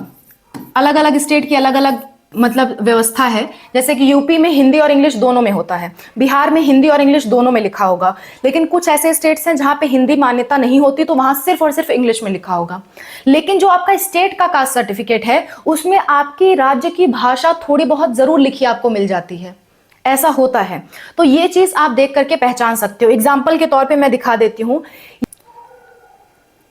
ये है आपका गवर्नमेंट ऑफ बिहार द्वारा स्टेट का कास्ट सर्टिफिकेट। इसमें आपको देख रहे होंगे पूरा का पूरा हिंदी का पैराग्राफ लिखा हुआ है और कहीं भी आपको ये नहीं लिखा हुआ कि गवर्नमेंट ऑफ इंडिया या फिर गवर्नमेंट ऑफ इंडिया द्वारा प्रमाणित, केंद्र सरकार द्वारा प्रमाणित, ऐसा कहीं भी नहीं लिखा हुआ है। ऐसे ही आप गुजरात का देख लो, गुजरात का आप देख रहे होंगे, गुजरात का जो मैंने आपको दिखाया इसमें कहीं भी नहीं लिखा हुआ है कि गवर्नमेंट ऑफ इंडिया या केंद्र सरकार द्वारा प्रमाणित, ये नहीं लिखा हुआ है। यहीं पे गुजरात का मैं दूसरा आपको कास्ट सर्टिफिकेट दिखाती हूँ। यहाँ पे देखिए आपका नीचे लिखा हुआ है under the government of India, ये चीज इसमें लिखी हुई है, साफ साफ लिखी हुई है। तो कहीं भी आपको अगर under the government of India या केंद्र सरकार द्वारा प्रमाणित मिल गया, यानी कि वो स्टेट का कास्ट, यानी कि वो सेंट्रल का कास्ट सर्टिफिकेट है, स्टेट का नहीं है। बात समझ गए? तो ये दो बड़ी, सबसे बड़ी पहचान है, ये दो चीज मिल जाए मतलब सेंट्रल का है, ये तो जिस नहीं मिले तो मतलब स्टेट का है। फर्क करना सीख गया। तो मैंने पहचानना बता दिया और कितने प्रकार का होता है ये बता दिया।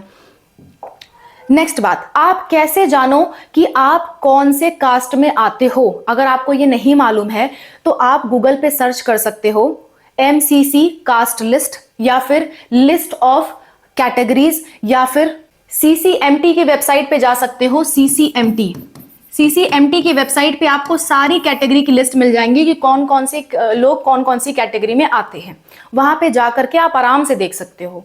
या फिर आप गूगल पे सिंपल सर्च करोगे सेंट्रल लिस्ट ऑफ कास्ट, तो सारा एक किनारे से वेबसाइट आ जाएंगी जो भी सेंट्रल लिस्ट के लिए एलिजिबल हैं।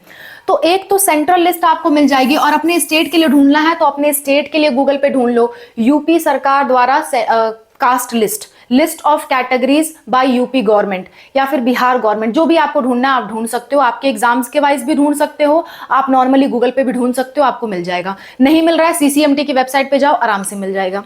ठीक है, अच्छा, तो कहां से ढूंढना है वो भी मैंने आपको बता दिया। अब बता देती हूं कि सेंट्रल लिस्ट में कितने तरह की कास्ट होती है। देखिए, एक तो सेंट्रल लिस्ट होती है आपकी, सेंट्रल लिस्ट में जो लोग जिस कास्ट में आते हैं वही वाला कास्ट सर्टिफिकेट बनवा सकते हैं। सेंट्रल लिस्ट में आपकी आते हैं जनरल कास्ट, जनरल। दूसरा आता है आपका OBC, और OBC में दो लोग आते हैं, OBC NCL और OBC CL। ठीक है, इसके बाद आपका जो होता है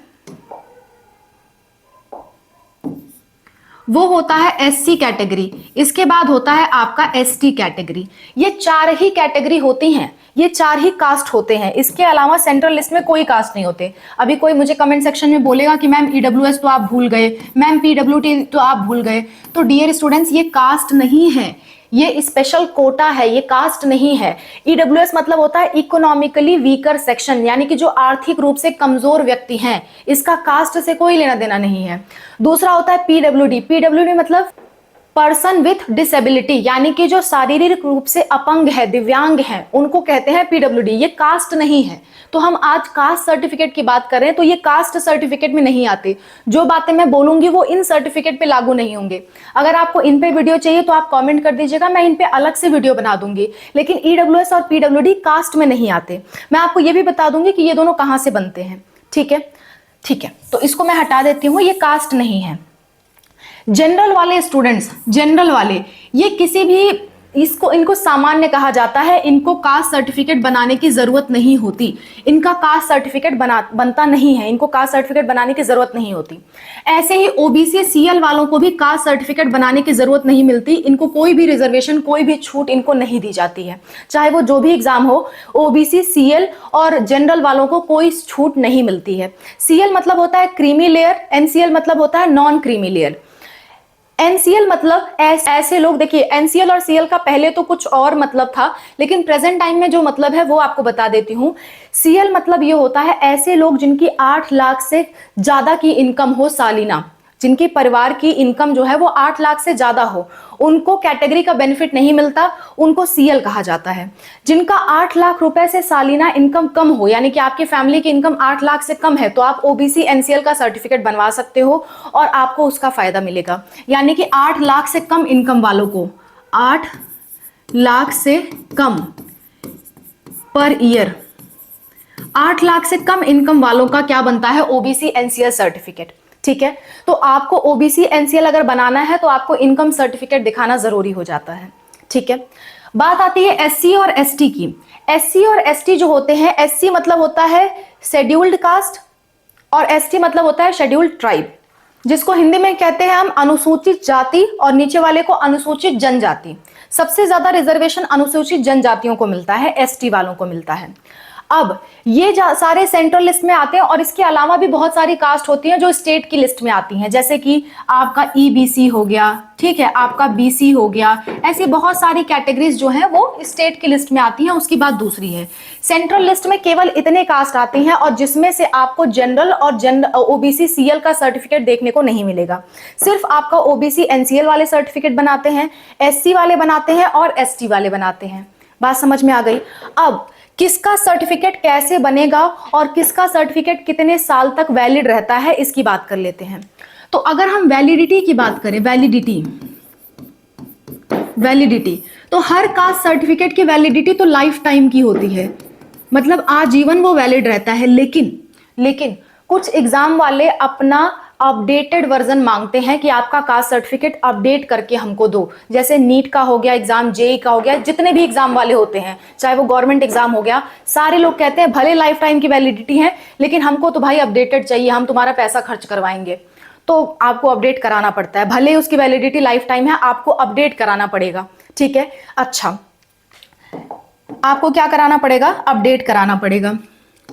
तो अगर आप ओबीसी से हो तो 1 साल से ज्यादा पुराना नहीं चलता, 1 साल तक आपका चल जाता है सारे एग्जाम्स में।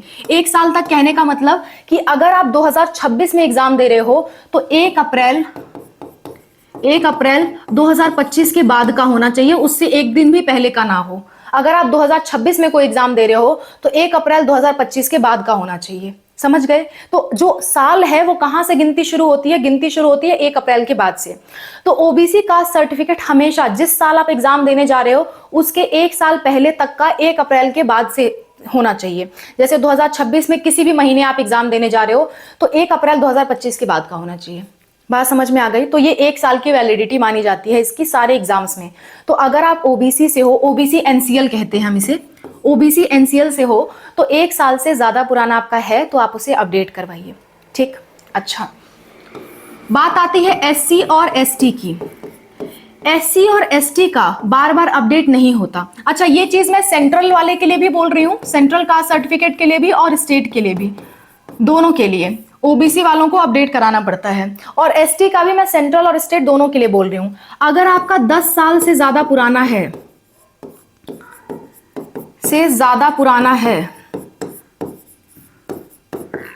तो उसे अपडेट कराइए। लेकिन अगर 10 साल से कम पुराना है तो अपडेट कराने की कोई जरूरत आपको नहीं है, आपका वो लग जाएगा। एससी और एसटी का कास्ट सर्टिफिकेट बार बार नहीं बनता। ये चीज मैं आपका स्टेट के लिए भी बोल रही हूं, स्टेट लेवल के लिए भी, स्टेट लेवल कास्ट सर्टिफिकेट और सेंट्रल लेवल के लिए भी, सेंट्रल लेवल कास्ट सर्टिफिकेट। तो आपको वैलिडिटी समझ में आ गई। कहने को वैलिडिटी लाइफ टाइम है, लेकिन जितने भी लोग एग्जाम कराते हैं ओबीसी वालों का हर साल अपडेटेड मानते हैं और एससी एसटी वालों का कम से कम 10 साल के अंदर का ही हो, 10 साल से ज्यादा का नहीं लेते हैं वो। ठीक है, तो 10 साल से ज्यादा पुराना अगर आपका हो गया है तो उसे आप वापस से अपडेट करवाइए, चाहे वो स्टेट का हो या सेंट्रल का हो। तो वैलिडिटी मैंने आपको समझा दी। अब अगली बात कर लेते हैं। मैंने आपको कितने प्रकार होते हैं और क्या फर्क होता है और वैलिडिटी, ये 3 चीज मैंने आपको समझा दी। अब बात कर लेते हैं कि पैसे कितने लगते हैं। तो कास्ट सर्टिफिकेट बनवाने में आपको 50 रुपए से लेकर के 200 रुपए तक खर्चा आ सकता है, डिपेंड करता है कि आप कहां से बनवा रहे हो। ठीक है, अगर आप ऑनलाइन बनवाते हो, तो ऑनलाइन बनाने का करीबन 100 रुपए का खर्चा आता है। लेकिन अगर आप किसी साइबर कैफे वाले से बनवा रहे हो तो वो अपना चार्ज भी जोड़ के बताएगा, और वो अपना चार्ज जो जोड़ के बताएगा हो सकता है आपसे 200 रुपए एक्स्ट्रा ले ले, वो अपना काम करने का पैसा ले ले वो आपसे। ठीक है, ऐसे ही आप ऑफलाइन बनाते हो, तो ऑफलाइन बनाने में आपका 50 रुपए से लेकर के 100 रुपए तक का खर्चा आता है और इसमें आपको कोई भी एक्स्ट्रा पेमेंट देने की जरूरत नहीं होती। हाँ, आप कोई घूस ले तो बात अलग है, लेकिन नॉर्मली इसमें जरूरत नहीं होती। और ऑफलाइन कहाँ से बनवाते हैं? ऑफलाइन बनता है आपका तहसील से, या फिर आप एसडीएम के ऑफिस से बनवाइए, या फिर आप डीएम के ऑफिस से बनवाइए। इतने जगहों से आपका क्या बनता है, ऑफलाइन बनता है। ऑफलाइन कैसे बनता है, देखिए मान लेते हैं आपको एग्जाम देने जा रहे हो और उस एग्जाम का मतलब डिटेल लिस्ट आया हुआ है, इंफॉर्मेशन बुलेटिन आया हुआ है जिसमें कास्ट सर्टिफिकेट का फॉर्मेट दिया हुआ है। उस फॉर्मेट का आप प्रिंट आउट निकाल लीजिए, प्रिंट आउट लेकर के पहुंच जाइए तहसील पे और उस चीज का जो नाम पता वो सारी चीजें हैं वो भर दीजिए और तहसील पे पहुंच के वहां पे मोहर लगवा लीजिए। ये होता है ऑफलाइन काम। ठीक है, कि जो भी एग्जाम के लिए आप अप्लाई करने जा रहे हो उस एग्जाम का देखो कि क्या फॉर्मेट उन्होंने दे रखा है और उसका प्रिंट आउट निकालो। प्रिंट आउट निकलने के बाद तहसील पे पहुंच जाओ या फिर एसडीएम डीएम के ऑफिस पे पहुंच जाओ, वहां से आप मोहर लगवा लो, उनका साइन करवा लो। ये ऑफलाइन प्रक्रिया है। ऑनलाइन में किसी अच्छे साइबर कैफे वाले के पास आप जा सकते हो। ज्यादातर ऑनलाइन वाला एक्सेप्टेड होता है, तो कोशिश करना अगर आप बनवा रहे हो तो ऑनलाइन बनवाइए। या तो आप साइबर कैफे पे जा सकते हो या फिर अगर आपको खुद बनाना है, खुद अप्लाई करना है, तो खुद अप्लाई करने के लिए आप कौन सी वेबसाइट्स पे जाएंगे? आप जाएंगे ई डिस्ट्रिक्ट पोर्टल, ठीक है, या फिर आप जाएंगे ई सेवा पोर्टल। इन पे आप जाएंगे और जा करके आप अपना कास्ट सर्टिफिकेट इशू करा सकते हैं, या फिर अपने स्टेट के गवर्नमेंट का जो भी पोर्टल है आपके स्टेट गवर्नमेंट का, उस पे आप जा सकते हैं। तो ये दो वेबसाइट्स होती हैं जहां पे जा करके आप खुद अप्लाई कर सकते हैं अपना कास्ट सर्टिफिकेट बनने के लिए। इन वेबसाइट्स पे आपको ऑप्शन मिल जाएगा अप्लाई फॉर कास्ट सर्टिफिकेट, तो वहां से आप अप्लाई कर पाएंगे। अब कास्ट सर्टिफिकेट बनाने में कौन कौन से डॉक्यूमेंट्स लगते हैं, पैसा मैंने आपको बता दिया, कहां से बनवाना है बता दिया। या तो आप ऑफलाइन प्रिंट आउट निकाल के ले जाइए या फिर वैसे ही पहुंच जाइए तहसील पे आप और कहिए कि हमको कास्ट सर्टिफिकेट बनवाना है। तो कास्ट सर्टिफिकेट में ज्यादातर लोग फॉर्मेट मांगते हैं कि फॉर्मेट ले आओ, हम मोहर लगा के दे देंगे। लेकिन अगर आप फॉर्मेट नहीं भी ले जाते हो तो उनका काम है वो आपको बना के दे, लेकिन उसमें समय लगेगा। ठीक है, अच्छा, और हो सकता है कई बार वो कामचोर हो तो ना भी करे। तो अच्छा ये होगा कि आप अगर फॉर्मेट लेके जाएं। फॉर्मेट कहाँ से लेना है, जैसे मान लेते हैं कोई भी एग्जाम के लिए आप अप्लाई कर रहे हो तो उस एग्जाम का पूरा डिटेल आता है, ब्यौरा आता है, पीडीएफ आती है उसको, जिसको हम कहते हैं इंफॉर्मेशन बुलेटिन। वो पीडीएफ आप डाउनलोड कर लीजिएगा। उस पीडीएफ में एकदम नीचे की तरफ जाइएगा, कहीं ना कहीं आपको कास्ट सर्टिफिकेट का फॉर्मेट मिल जाएगा आपके कास्ट के लिए। उसका आप प्रिंट आउट निकाल लेना किसी साइबर कैफे पे जाके। प्रिंट आउट निकालने के बाद वो कागज लेके पहुंच जाना, आराम से वो आपको बना के दे देंगे। ठीक, अच्छा, और जो ऑनलाइन वाला काम है वो किसी अच्छे साइबर कैफे के पास जाओगे, वो आपका अप्लाई कर देगा, कुछ पैसा अपना चार्ज करेगा, वो आपका अप्लाई कर देगा और ऑनलाइन आपका बनके आ जाएगा। ठीक है, या फिर ऑनलाइन में भी ऐसे मोहर लगी होती है, वो आप देख लेना। या फिर ई डिस्ट्रिक्ट पोर्टल से या ई सेवा पोर्टल से आप खुद अप्लाई कर दो, आराम से अप्लाई हो जाता है, कोई ज्यादा समस्या नहीं आती। समझ गए बात को? तो ये तो हो गई कैसे बनवाओगे। अब बनवाने में क्या क्या लगेगा वो बता देती हूँ, क्या क्या चीजें आपके पास होनी चाहिए बनवाने के लिए। पहली बात तो आप लिस्ट चेक कर लेना कि आप लिस्ट में आते हो कि नहीं आते हो। ऐसा नहीं कि आप ओबीसी से हो और एससी का कास्ट सर्टिफिकेट बनवा लो, ऐसा नहीं होता। आप बनवाने के लिए अप्लाई कर दोगे, रिजेक्ट हो जाएगा। इसलिए आप जिस कैटेगरी से आते हो उसी कैटेगरी में आप अप्लाई कर सकते हो, वरना कोई भी एससी एसटी का बनवा लेता। ठीक है, तो आपका सब कुछ वेरिफिकेशन होता है, उसके बाद ही आपका कास्ट सर्टिफिकेट बनता है। कास्ट सर्टिफिकेट बनने में सबसे इंपॉर्टेंट चीज होती है आपका आधार कार्ड। आपका आधार कार्ड लगता है, ठीक है, और आपके एड्रेस का प्रूफ लगता है, एड्रेस प्रूफ। एड्रेस प्रूफ के तौर पे आप क्या क्या इस्तेमाल कर सकते हैं? एड्रेस प्रूफ के तौर पे आप इस्तेमाल कर सकते हैं राशन कार्ड। राशन कार्ड इस्तेमाल कर सकते हैं। अगर आपके पास राशन कार्ड नहीं है तो आप पासबुक इस्तेमाल कर सकते हैं, पासबुक। अगर आपके पास पासबुक नहीं है तो आप वोटर आईडी इस्तेमाल कर सकते हैं। अगर आपके पास वो भी नहीं है तो आप पासपोर्ट इस्तेमाल कर सकते हैं। ठीक है, ये चार चीजें जो है वो आपकी एड्रेस प्रूफ के तौर पे लगती हैं। चारों में से एक भी है आपके पास तो काम बन जाएगा। खासकर लोग पासबुक का इस्तेमाल कर लेते हैं, पासबुक आसानी रहती है। और आधार कार्ड अगर आपके पास नहीं है तो कम से कम पैन कार्ड होना चाहिए। ठीक है, पैन कार्ड। और पैन कार्ड भी नहीं है तो कम से कम ड्राइविंग लाइसेंस होना चाहिए। ड्राइविंग लाइसेंस भी नहीं है तो कम से कम पासपोर्ट होना चाहिए। इतना आपके पास है तभी जाकर के आपका कास्ट सर्टिफिकेट के लिए आप अप्लाई कर पाओगे। अगली चीज आपकी फोटो लगती है। फोटो देना बहुत ज्यादा जरूरी है। बिना फोटो के कास्ट सर्टिफिकेट एक्सेप्ट नहीं होता है, इसलिए फोटो आप जरूर दें। और फोटो आपकी ऐसा नहीं कि एकदम बचपन वाली फोटो दे रहे हो, चेहरा पहचान में नहीं आ रहा। फोटो अपडेटेड दें, प्रेजेंट टाइम की फोटो दें, नई फोटो दें तो अच्छा रहता है। ठीक है, इतनी चीजें आपको देनी होती है और कुछ आपको पैसे देने होते हैं। आपका आराम से जो कास्ट सर्टिफिकेट है वो बनके तैयार हो जाता है, सेंट्रल का भी स्टेट का भी। समझ में आ गई बात? तो मैंने आपको सारी चीजें समझा दी। अब कुछ सतर्कता वाली बात समझा देती हूँ कास्ट सर्टिफिकेट से रिलेटेड। सतर्कता वाली बात ये कि ध्यान से सुनिए। मान लेते हैं आप रहते हैं उत्तर प्रदेश में, और मैं उत्तर प्रदेश का नाम बार बार इसलिए लेती हूँ क्योंकि मेरा पहचाना है, मैं वहीं की हूँ। अभी तो मैं उत्तराखंड में रह रही हूँ, लेकिन मेरा जन्म उत्तर प्रदेश में ही हुआ है, मैं वहीं की रहने वाली हूँ, तो बार बार जबान पे उत्तर प्रदेश नाम आता है। तो ये एक एग्जाम्पल के तौर पर लीजिएगा, इसमें किसी कास्टवाद या स्टेटवाद का बात मत लीजिएगा आप, ठीक है? मेरा आपको समझाने का मतलब है, समझाने से मेरा मतलब है आप समझने पे फोकस करिएगा। तो मान लेते हैं आप उत्तर प्रदेश में रहते हो, वहां का आपने आधार कार्ड दिया और आपने मतलब जो एड्रेस प्रूफ है आपने वहां का दिया, तो उस एड्रेस के हिसाब से आपका कास्ट सर्टिफिकेट बनेगा। और हमेशा कास्ट सर्टिफिकेट चाहे आप सेंट्रल लेवल का बनाओ चाहे आप स्टेट का, वहां पे सरकार का नाम होता है कि कौन से स्टेट में आपने बनवाया। जैसे उत्तर प्रदेश में बनवाया तो उत्तर प्रदेश सरकार, उत्तर प्रदेश सरकार ऐसे लिखा होगा। बिहार से बनवाया तो बिहार सरकार, तेलंगाना से बनाया तो तेलंगाना गवर्नमेंट, तमिलनाडु से बनाया तो तमिलनाडु गवर्नमेंट। जिस स्टेट से आपने बनवाया है, जिस स्टेट के तहसील पे जाकर आपने बनवाया है या पोर्टल पे अप्लाई किया, तो वो भी तहसील से ही होकर रहता है। तो जहां से आपने बनवाया है उस स्टेट का ऊपर नाम लिखा होगा, समझ गए?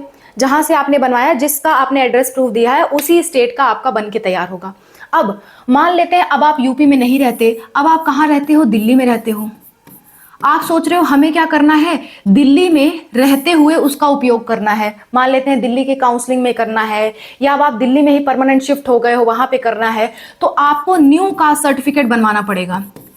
New caste certificate. ऐसा नहीं हो सकता कि आप दिल्ली स्टेट में परमानेंटली रह रहे हो और दिल्ली की भर्तियों के लिए आप उत्तर प्रदेश सरकार वाला कास्ट सर्टिफिकेट लगाओ, नहीं हो सकता। आप तमिलनाडु में रहने लगे तो आपको तमिलनाडु में दोबारा से कास्ट सर्टिफिकेट बनाना पड़ेगा और आपको चेक करना पड़ेगा कि आप तमिलनाडु में आप लिस्ट में आ रहे हो कि नहीं आ रहे हो। उसके अनुसार आपको कास्ट सर्टिफिकेट फिर से बनाना पड़ेगा, न्यू बनवाना पड़ेगा, ये वाला आपका वैलिड नहीं होगा। जैसे आप मान लेते हैं 10 साल पहले, आप मान लेते हैं 20 साल पहले मान लेते हैं आप रहते थे बिहार में, उसके बाद परमानेंटली आप कहाँ चले गए? परमानेंटली आप चले गए बैंगलोर में, यानी कि कर्नाटका में, और आपके बच्चे की पूरी पढ़ाई लिखाई कर्नाटका में हुई है, उसका सारा डॉक्यूमेंट डोमिसाइल वगैरह सब कर्नाटका का बन गया है। लेकिन अब बात आ रही है कास्ट सर्टिफिकेट की, तो कास्ट सर्टिफिकेट भी उसका कर्नाटका सरकार ही जारी करेगी, आपकी बिहार सरकार नहीं जारी करेगी, समझ गए? तो आप जहां रहते हो, जहां के लिए आप डोमिसाइल चाहते हो, वहीं से कास्ट सर्टिफिकेट जारी करवाना होता है। अगर आपका कहीं और का है तो आपको दोबारा से नया बनवाना पड़ेगा, ठीक? पहला पॉइंट तो ये। दूसरा पॉइंट, अगर आपके कास्ट सर्टिफिकेट में आपका नाम, मम्मी पापा का नाम, डेट ऑफ बर्थ कुछ भी ऐसा है जो गलत है, एड्रेस, इसमें से कुछ भी ऐसा है जो गलत है, जो आपकी मार्कशीट 10th की मार्कशीट के हिसाब से नहीं है, तो आपको उसे सही कराना पड़ेगा। आपके सारे डॉक्यूमेंट्स में, चाहे वो आधार कार्ड हो, 10th 12th की मार्कशीट हो या आपका कास्ट सर्टिफिकेट हो, हर जगह आपका नाम, मम्मी पापा का नाम, डेट ऑफ बर्थ, एड्रेस, ये सारी चीजें सेम होनी चाहिए। अगर जरा भी कुछ हेरफेर है, जैसे मान लेते हैं मेरा नाम सुमन यादव है मार्कशीट में और आधार कार्ड में है कुमारी सुमन यादव और कास्ट सर्टिफिकेट में है कुमारी सुमन यादव, तो मुझे मार्कशीट या तो बदलवाओ या तो बाकी डॉक्यूमेंट बदलवाओ, हर एक चीज सेम होनी चाहिए। आपके सभी डॉक्यूमेंट में हर एक चीज सेम होनी चाहिए, हर एक चीज वेरीफाई होती है, समझ गए बात? तीसरा सवाल ये आता है कि मैम हमारे पापा या हमारे मम्मी, पापा या मम्मी के आधार कार्ड में उनका नाम मान लेते हैं, जैसे मेरे फादर का नाम है अशोक कुमार, अशोक कुमार मान लेते हैं, उनके डॉक्यूमेंट्स में उनका नाम अशोक कुमार है और मेरे सभी के सभी डॉक्यूमेंट्स में, मेरे सभी डॉक्यूमेंट्स में फादर नेम में आ रहा है अशोक कुमार यादव, अशोक कुमार यादव मान लेते हैं, सभी डॉक्यूमेंट्स में ये आ रहा है, तो उससे कोई प्रॉब्लम नहीं है, इससे कोई खास फर्क नहीं पड़ने वाला। लेकिन सरकारी नौकरी में अगर आप अप्लाई कर रहे हो तो सरकारी नौकरियों में इसका फर्क पड़ सकता है, उसके लिए आपको अपना डॉक्यूमेंट बदलवाना पड़ सकता है। लेकिन अगर आप कहीं एडमिशन के लिए जा रहे हो, आप एग्जाम कोई दे रहे हो, एंट्रेंस एग्जाम जैसे कि जेई हो गया, नीट हो गया, सीयूईटी हो गया या नर्सिंग पैरामेडिकल, ये सब के एग्जाम हो गए, तो इस केस में इससे कोई फर्क नहीं आता। सरकारी नौकरियों में फर्क आ सकता है, बाकी किसी जगह इस चीज से प्रॉब्लम नहीं आती। आपके मम्मी पापा के डॉक्यूमेंट में कुछ भी लिखा हो, अगर टाइटल वगैरह का या फिर एक आध चीजें मिस्टेक है तो उससे कोई प्रॉब्लम नहीं। आपके सारे डॉक्यूमेंट में सब कुछ सेम होना चाहिए, समझ गए बात? तो ये सारी बातें मुझे आपको बतानी थी, हर एक चीज मैंने आपको कास्ट सर्टिफिकेट से रिलेटेड क्लियर कर दी।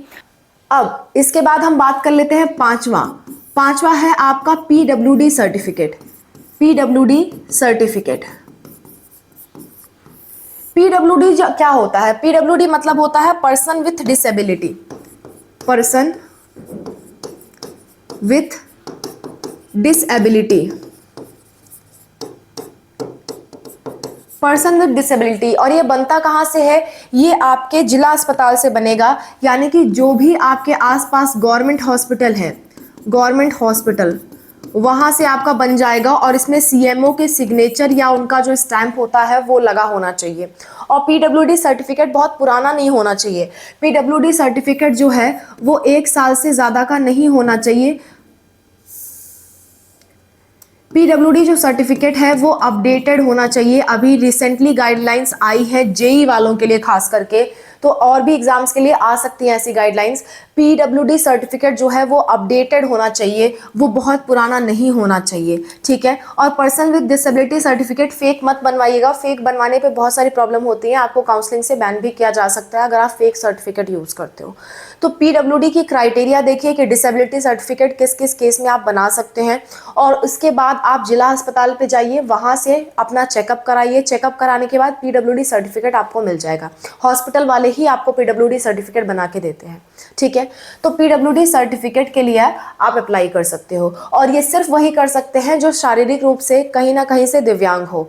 ऐसा नहीं कि आप सही सलामत हो, आप PWD सर्टिफिकेट लिए घूम रहे हो, ऐसा आप नहीं कर सकते। PWD सर्टिफिकेट जिनको शारीरिक कोई प्रॉब्लम है, वो दिव्यांग है, यानी कि उनका शरीर का कोई अंग काम नहीं करता, वही लोग PWD सर्टिफिकेट बनवा सकते हैं। और इसका आपको काफ़ी फायदा देखने को मिलता है, चाहे आप जिस भी कैटेगरी से हो, आपको कट ऑफ में काफ़ी ज़्यादा गिरावट देखने को मिलती है अगर आपके पास PWD सर्टिफिकेट है। और फॉर्म की फीस भी बहुत कम लगती है। कई सारे ऐसे फॉर्म होते हैं जिसमें फीस 0 लगती है, यानी कि एम्स में, जैसे कि एग्जांपल की बात करूं, एम्स खुद का अपना जितना भी फॉर्म निकालता है उसमें PWD सर्टिफिकेट की जो फीस है वो बिल्कुल ही 0 होती है, ठीक है। अगला 6वें डॉक्यूमेंट की बात कर लेते हैं। 6वां डॉक्यूमेंट है आपका ESIC certificate. ESIC certificate, ESIC certificate की सारी जानकारी मैं आपको दे देती हूँ क्योंकि ये आजकल बहुत ट्रेंड में टॉपिक है। तो ESIC सर्टिफिकेट के बारे में सुनिए। ESIC इसका फुल फॉर्म होता है एम्प्लॉय स्टेट इंश्योरेंस कॉरपोरेशन।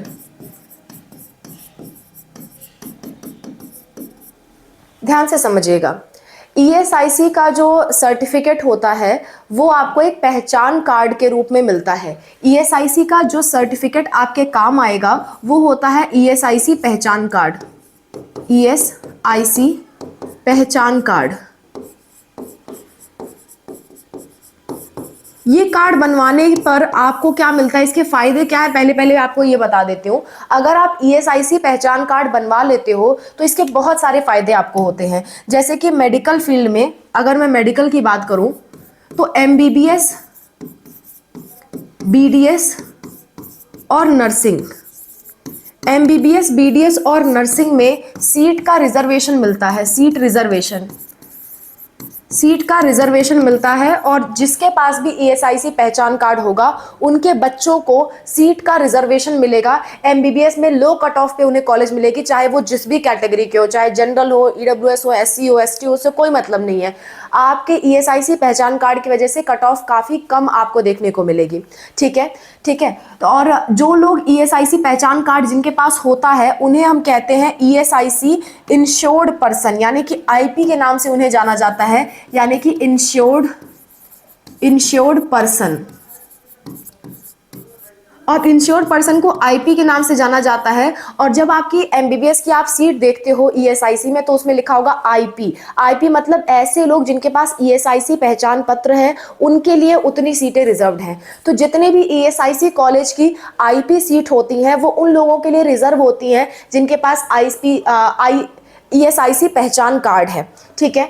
तो MBBS, BDS और नर्सिंग पे ये वैलिड होता है, ये आपके आयुष कोर्सेज में काम में नहीं आता। केवल MBBS, BDS और नर्सिंग में आपका ESIC पहचान कार्ड काम में आएगा, ठीक है। तो ये आपको सीट में रिजर्वेशन दिलाने में मदद करता है, प्लस फीस कम लगती है, बहुत ज़्यादा फीस लो लगती है। ईएसआईसी के जितने भी कॉलेज होते हैं उनमें 1 लाख से 1.5 लाख के बीच की फीस लगती है, लेकिन अगर आप इंश्योर्ड पर्सन हो यानी कि ईएसआईसी पहचान कार्ड आपके पास है तो उस केस में फीस जो है वो 25,000 के लगभग लगती है। मतलब मैक्सिमम से मैक्सिमम बता रही हूँ, 25,000 से ज्यादा की फीस नहीं लगती। सोचिए जिस कॉलेज में 1 लाख 1.5 लाख की फीस लग रही है उसके बजाय आपकी 25,000 की फीस लगती है सालाना, तो बहुत कम फीस लगती है। और दूसरी बात, सीट का रिजर्वेशन मिलता है, कट ऑफ कम मिलती है, गवर्नमेंट कॉलेज होते हैं ये। तो मेडिकल फील्ड में ये बेनिफिट होता है कि गवर्नमेंट कॉलेज में आपको लो कट ऑफ मिलेगा, लो कट ऑफ प्लस आपकी सीट का रिजर्वेशन मिलेगा चाहे आप जिस भी कैटेगरी से हो, और आपकी फीस लो लगेगी। तो इसका एक बहुत बड़ा फायदा होता है उन लोगों को जिनको ईएसआईसी पहचान कार्ड जिनके पास होता है। मेडिकल फील्ड में ये फायदा है। बाकी और भी बहुत सारे फायदे हैं, जैसे अगर कोई फीमेल के पास ईएसआईसी पहचान कार्ड है तो उसको मैटरनिटी लीव मिलती है, यानी कि अगर वो फीमेल प्रेग्नेंट है तो 6 महीने की उसको छुट्टी मिलती है और छुट्टी के दौरान भी उसको पेमेंट मिलती है, छुट्टी के दौरान भी उसकी सैलरी मिलती है। तो ऐसे बहुत सारे बेनिफिट्स होते हैं ईएसआईसी पहचान कार्ड बनवाने के। पर क्योंकि मैं मेडिकल फील्ड की बात कर रही हूँ, ये वीडियो पे मेरा मेडिकल फील्ड का एजेंडा है, तो मैं ईएसआईसी का मेडिकल फील्ड में बेनिफिट आपको बता रही हूँ। ऐसे ही आप किसी दूसरे एग्जाम्स को टारगेट कर रहे हो, वहां अगर ईएसआईसी कोटा अवेलेबल है तो वहां पे भी आपको कट ऑफ कम देखने को मिलेगी अगर ईएसआईसी पहचान कार्ड आपके पास है तो। ठीक है, अब ये ईएसआईसी पहचान कार्ड होता क्या है, कि कौन कौन एलिजिबल है, कैसे बनता है, सब कुछ बताती हूँ। हम बात करें ईएसआईसी पहचान कार्ड की। ईएसआईसी पहचान कार्ड, ईएसआईसी पहचान कार्ड देखिए, पहली बात तो किसी बच्चे का नहीं बनता, किसी स्टूडेंट का नहीं बनता, जो स्टूडेंट एग्जाम देने जा रहा है उसका नहीं बनता। ये बनता है आपके पेरेंट्स का, आपके चाचा चाची ये सब का नहीं, आपके खुद के माता पिता का अगर ईएसआईसी कार्ड है तो उसका बेनिफिट आपको मिलेगा। अगर माता पिता का ईएसआईसी कार्ड नहीं है तो बच्चे को बेनिफिट नहीं मिलेगा। ठीक है, समझ गए? अच्छा, नेक्स्ट, पेरेंट्स के पास होना चाहिए, यानी कि मदर एंड फादर के पास ये होना चाहिए। मदर या फादर दोनों में से किसी एक के पास भी है या दोनों के पास है तो उसका बेनिफिट आपको देखने को मिलेगा। ईएसआईसी पहचान कार्ड कौन लोग बनवा सकते हैं? चाहे आप गवर्नमेंट जॉब कर रहे हो, चाहे आप प्राइवेट जॉब कर रहे हो, दोनों ही लोग ईएसआईसी कार्ड बनवा सकते हैं। चाहे आप कोई बिजनेसमैन हो, कोई भी प्रकार का आप बिजनेस कर रहे हो, आप ईएसआईसी पहचान कार्ड बनवा सकते हो। कोई भी आपकी फैक्ट्री है, अगर आप फैक्ट्री के पर्सन हो, फैक्ट्रीज वगैरह हैं आपकी, और फैक्ट्रीज में 10 से ज़्यादा एम्प्लॉय अगर हैं, तो भी आप ईएसआईसी पहचान कार्ड बनवा सकते हो। यानी कि सब कोई ईएसआईसी पहचान कार्ड बनवा सकता है। बस एक क्राइटेरिया आती है कि बिजनेसमैन को क्या करना होता है। ईएसआईसी में एक तरह से जैसे आप टैक्स पेमेंट करते हो ना, वैसे ही ईएसआईसी में अपने जो कमाई है उसका कुछ पार्ट आपको भरना पड़ता है, जिसकी वजह से ईएसआईसी का बेनिफिट आपको मिले। तो बिजनेसमैन वालों को पैसे भरने पड़ते हैं, ज़्यादा भरने पड़ते हैं। ठीक है, पैसे ज़्यादा भरने पड़ते हैं ताकि आपको ईएसआईसी का जो बेनिफिट है वो मिल सके और वो पहचान कार्ड आपको मिल सके। तो जिन लोगों का अपना खुद का बिजनेस है, ठीक है, जिनका अपना खुद का बिजनेस है, वो लोग क्या कर सकते हैं, वो लोग भी ईएसआईसी पहचान कार्ड बनवा सकते हैं, उसका फ़ायदा ले सकते हैं, चाहे आपकी जितनी भी सैलरी हो। लेकिन सैलरी के हिसाब से एक फिक्स अमाउंट आपको ईएसआईसी में जमा करना पड़ता है और उसी के अनुसार आपको बेनिफिट मिलते हैं। वो fix amount business to business vary कर सकता है और जितना आपकी कमाई है उसके अनुसार वैरी कर सकता है। अगर आप गवर्नमेंट और प्राइवेट सेक्टर में जॉब करते हो, यानी कि आप एम्प्लॉय हो या काम करने वाले लोग हो, आपका खुद का कोई बिजनेस नहीं है, आप कहीं किसी के यहाँ जॉब करते हो, तो आपकी सैलरी अगर 21,000 से कम है, तभी आप इस चीज को बनवा सकते हो, वरना नहीं बना सकते। लेकिन अगर आप पीडब्ल्यूडी हो, यानी कि फिजिकली डिसेबल्ड हो, और 25,000 से आपका कम है, फॉर PWD यानी कि आप हैंडीकैप हो, तो उस केस में 25,000 से कम सैलरी है तो भी आप ESIC पहचान कार्ड बनवा सकते हो। और बाकी अगर एम्प्लॉय अगर आप हो और 21,000 से कम सैलरी है तो आप ESIC पहचान कार्ड बनवा सकते हो, अगर आप जॉब कर रहे हो तो। बिजनेसमैन के लिए टोटली एक अलग क्राइटेरिया होती है, उनको उसके लिए पैसे वगैरह भरने पड़ते हैं, तब उनको ESIC पहचान कार्ड मिलता है। समझ गए? तो ये चीज कहाँ से बनवाना होता है ESIC पहचान कार्ड, ये मैं आपको बता देती हूँ। आप एलिजिबिलिटी समझ गए कि कौन कौन से लोग एलिजिबल हैं। ठीक है, गवर्नमेंट से आप कर रहे हो, प्राइवेट से कर रहे हो, बिजनेसमैन हो, कुछ भी आप कर रहे हो, आप ESIC कार्ड बनवा सकते हो। बस जॉब करने में सैलरी इतने से कम होना चाहिए, बिजनेसमैन को पैसे चुकाने पड़ेंगे। समझ आ गई बात? आगे बढ़ते हैं कि ESIC कार्ड कहाँ से बनता है। तो ESIC कार्ड अगर आपको बनवाना है ESIC, तो ESIC कार्ड बनवाने के लिए आपको कुछ डॉक्यूमेंट्स की जरूरत पड़ेगी।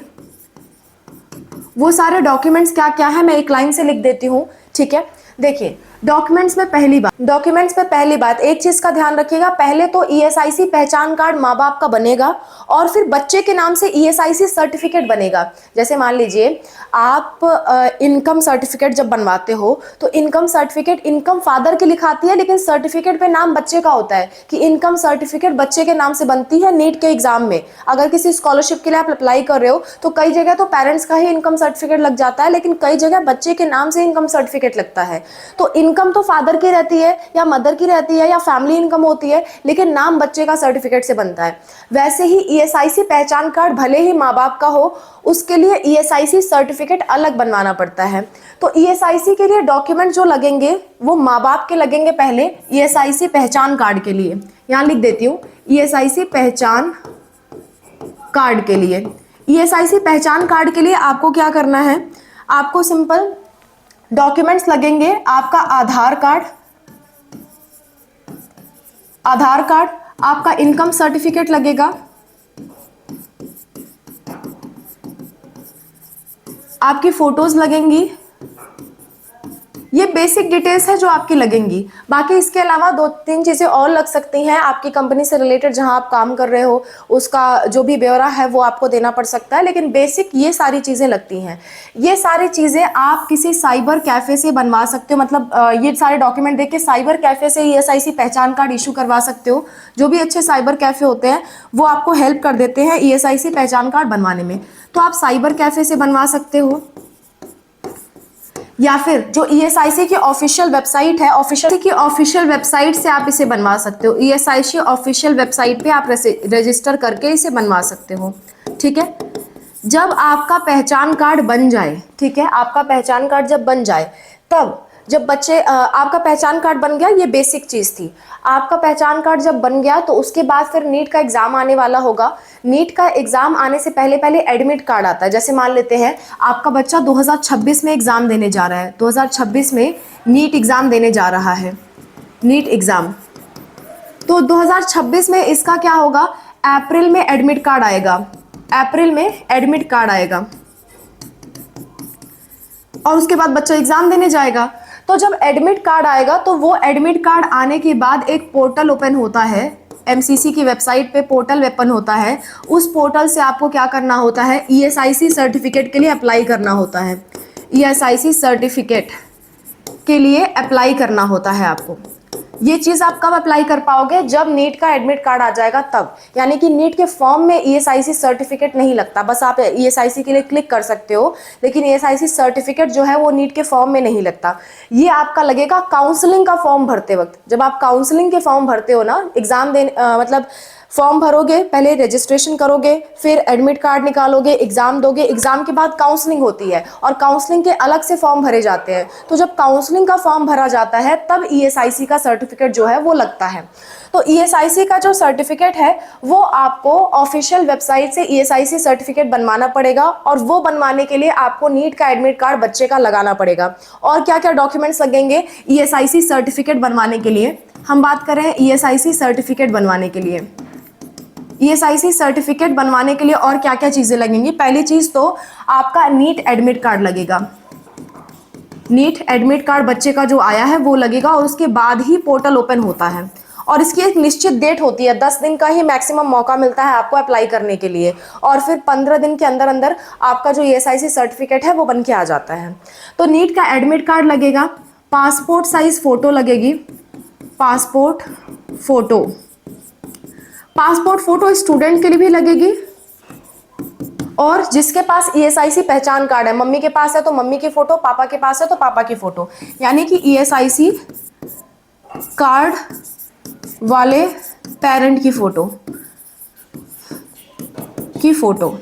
ठीक है, ये लगेगी। इसके बाद अगली चीज, ईएसआईसी पहचान कार्ड लगेगा, जिस भी पेरेंट का है ईएसआईसी पहचान कार्ड लगेगा। बच्चे की जितनी भी मार्कशीट है 10th और 12th की, अगर 12th की मार्कशीट अभी नहीं आई है तो चिंता करने की बात नहीं है, अगर आई है तो 10th और 12th की मार्कशीट दोनों लगेगी, ठीक है। ये सारी चीजें डॉक्यूमेंट्स लगेंगी, तब जाके आप ईएसआईसी सर्टिफिकेट के लिए अप्लाई करोगे, और हर साल इसके लिए बार बार अप्लाई करना पड़ता है। पहले से बना के रखने से कुछ नहीं होगा, पहले से बनवा भी नहीं पाओगे आप। अगर आपका पुराना है तो वो अगले साल काम नहीं करेगा। जब नीट का एग्जाम होने वाला हो, जब एडमिट कार्ड आए, तो एडमिट कार्ड आने के बाद ईएसआईसी सर्टिफिकेट के लिए अप्लाई करना होता है। लेकिन ईएसआईसी पहचान कार्ड जो है पेरेंट्स का, वो पहले से आपको बना के रखना है, वो भी लेटेस्ट होना चाहिए, बहुत पुराना नहीं होना चाहिए। ये पहचान कार्ड यूज होगा इस ईएसआईसी सर्टिफिकेट को बनाने के लिए, और ये इस ईएसआईसी सर्टिफिकेट आपको हेल्प करेगा मेडिकल बेनिफिट्स में। जो एमबीबीएस की सीट रिजर्वेशन की मैंने बात की थी, वो आपको इसी ईएसआईसी सर्टिफिकेट से मिलेंगी। तो जब आप ये ईएसआईसी सर्टिफिकेट बनवा लो, और जब आप नीट की काउंसलिंग कराने जाओ, तो आप ये ईएसआईसी सर्टिफिकेट वहां लगाना, और लगाने के बाद फिर आपको बहुत ज़्यादा छूट देखने को मिलेगी, कट ऑफ में भी, फीस में भी, और कॉलेजेस में भी। और प्रेजेंट टाइम में इतने सारे ईएसआईसी के एमबीबीएस कॉलेज खोले गए हैं कि बहुत ज़्यादा बेनिफिट आपको अगले साल देखने को मिलेगा। सेवेंथ है आपका इनकम सर्टिफिकेट, इनकम सर्टिफिकेट, ठीक है। और इसी के साथ साथ बहुत सारी चीजें बता देती हूँ। अच्छा चलो, इनकम सर्टिफिकेट के बारे में पहले बात कर लेते हैं। ये बनता है आपके तहसील से, ठीक है, ये बनता है आपके तहसील से। तहसील को इंग्लिश में कहते हैं सब डिस्ट्रिक्ट। वहां पे वकील वगैरह रहते हैं, वहीं से आपका इनकम सर्टिफिकेट बनता है, या इसे आप किसी अच्छे साइबर कैफे से ऑनलाइन भी बनवा सकते हो। ऑनलाइन इसके लिए अप्लाई करिए, वो ज़्यादा सुविधाजनक रहता है। ऑनलाइन अप्लाई करने में सिर्फ आपका आधार कार्ड लगता है, आधार कार्ड लगता है, और आपकी पे स्लिप लग सकती हैं। अगर आप गवर्नमेंट एम्प्लॉय हैं तो आपकी पे स्लिप्स की ज़रूरत पड़ेगी, या आपकी कोई अच्छा बिजनेस चलता है जहाँ पे पे स्लिप्स आपको मिलती हैं तो उसकी ज़रूरत आपको पड़ेगी। तो पे स्लिप वगैरह लगा के आप अपनी इनकम सर्टिफिकेट बना सकते हैं, और साथ साथ में फ़ोटोग्राफ की भी ज़रूरत पड़ती है। जिसके भी नाम से इनकम सर्टिफिकेट बनता है उसकी फ़ोटोग्राफ लगती है, ठीक है। ये इनकम सर्टिफिकेट आपको स्कॉलरशिप, खास करके स्कॉलरशिप मिलने में हेल्प करता है। और ज़्यादातर स्कॉलरशिप्स में पेरेंट्स का इनकम सर्टिफिकेट लगता है, यानी कि अगर आप खुद हो तो आपके फादर का इनकम सर्टिफिकेट लगेगा, और फिर आप स्कॉलरशिप के लिए अप्लाई कर पाओगे, ठीक है। या आपकी मदर का, जो भी आपके घर में एम्प्लॉयमेंट कर रहे हो, उनका आपका सर्टिफिकेट लगेगा, इनकम सर्टिफिकेट। और ये चीज़ भी आपकी तहसील से बनती है, और इसको बनाने में करीबन 150 रुपये से 200 रुपये का खर्चा आता है, ठीक है। ये आपको बनवाना पड़ता है, ये कोई आपको बना बनाया नहीं देगा, ये आपको बनवाना पड़ेगा, ठीक। अगला बात कर लेते हैं। अगला जो कि आपका 8वां है, 8th है आपका ईडब्ल्यूएस सर्टिफिकेट। जैसा कि मैंने आपको कास्ट वाले सर्टिफिकेट में बताया था कि ईडब्ल्यूएस कोई कैटेगरी सर्टिफिकेट नहीं है। ईडब्ल्यूएस सर्टिफिकेट मतलब होता है economically weaker section, economically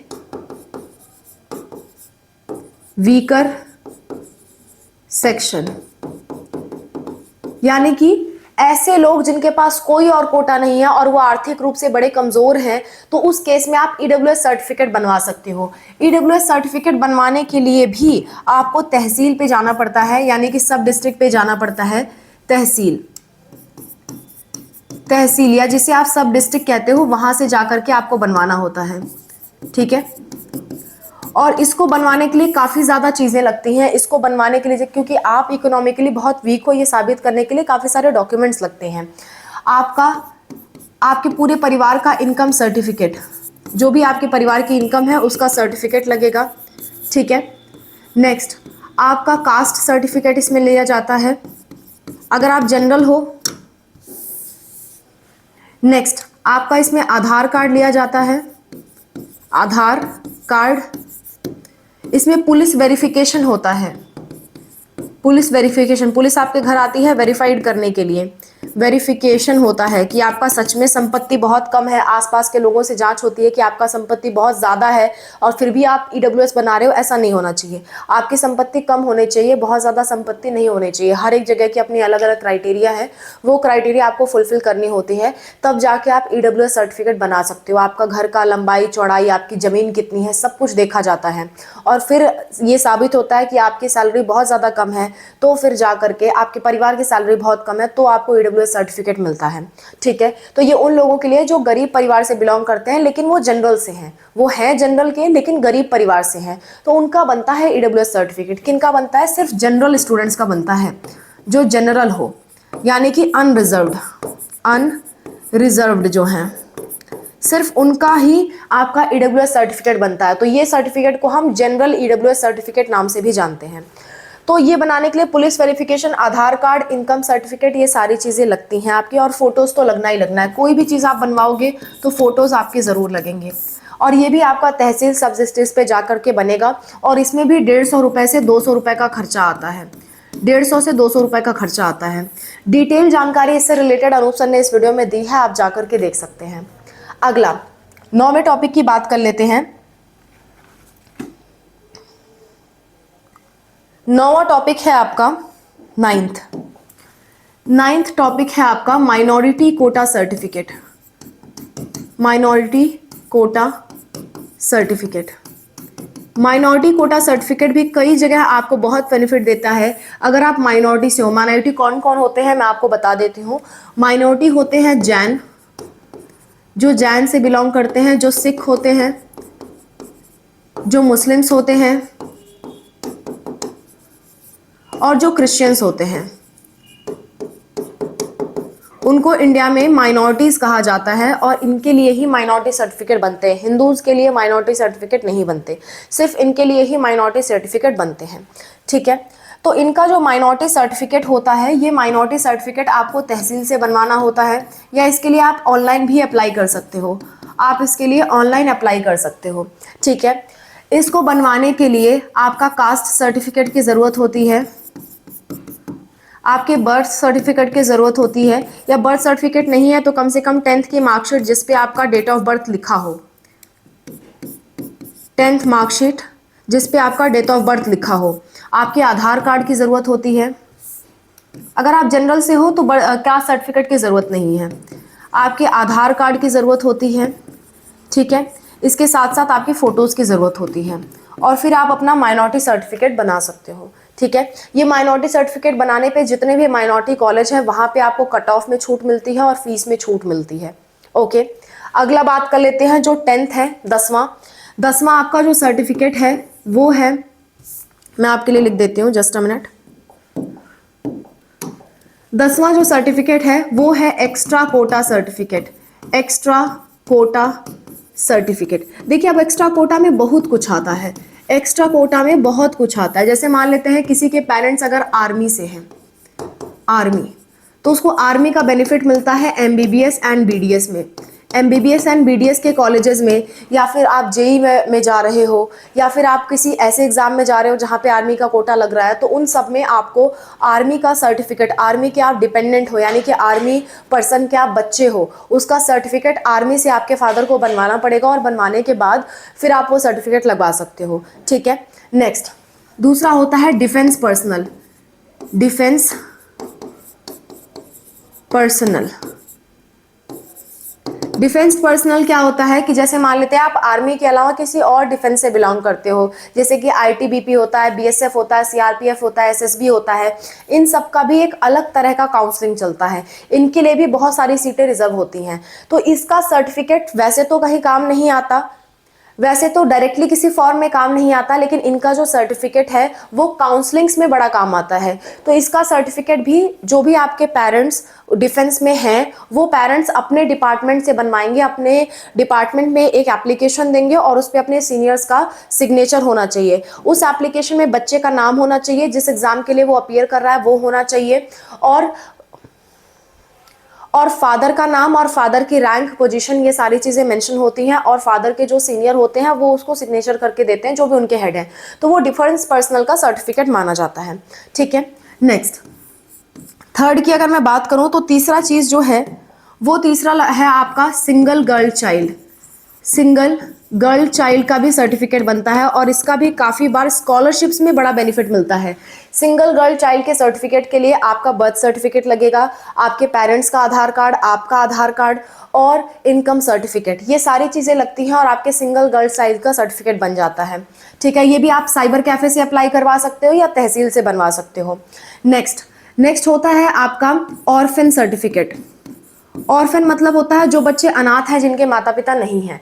orphan certificate बनवाने के लिए किसी आप ऑर्फनेज में जा सकते हो, यानी कि जो अनाथ आश्रम है वहाँ से आप रजिस्टर करके सर्टिफिकेट्स बनवा सकते हो। आप ऑनलाइन अप्लाई कर सकते हो, आप तहसील से भी बनवा सकते हो। ठीक है, ये 3 तरीका होता है। और बहुत सारे जो है NGOs चलते हैं, नॉन गवर्नमेंट ऑर्गेनाइजेशंस, वो जो ऑर्फन्स चलाते हैं, ठीक है, जो अनाथ आश्रम चलाते हैं, वो उनसे आप सर्टिफिकेट बनवा सकते हो, उनसे आप हेल्प ले सकते हो सर्टिफिकेट बनवाने के लिए। तो बहुत सारे तरीके होते हैं, लेकिन ऑर्फन सर्टिफिकेट थोड़ा सा मुश्किल पड़ता है मिलना।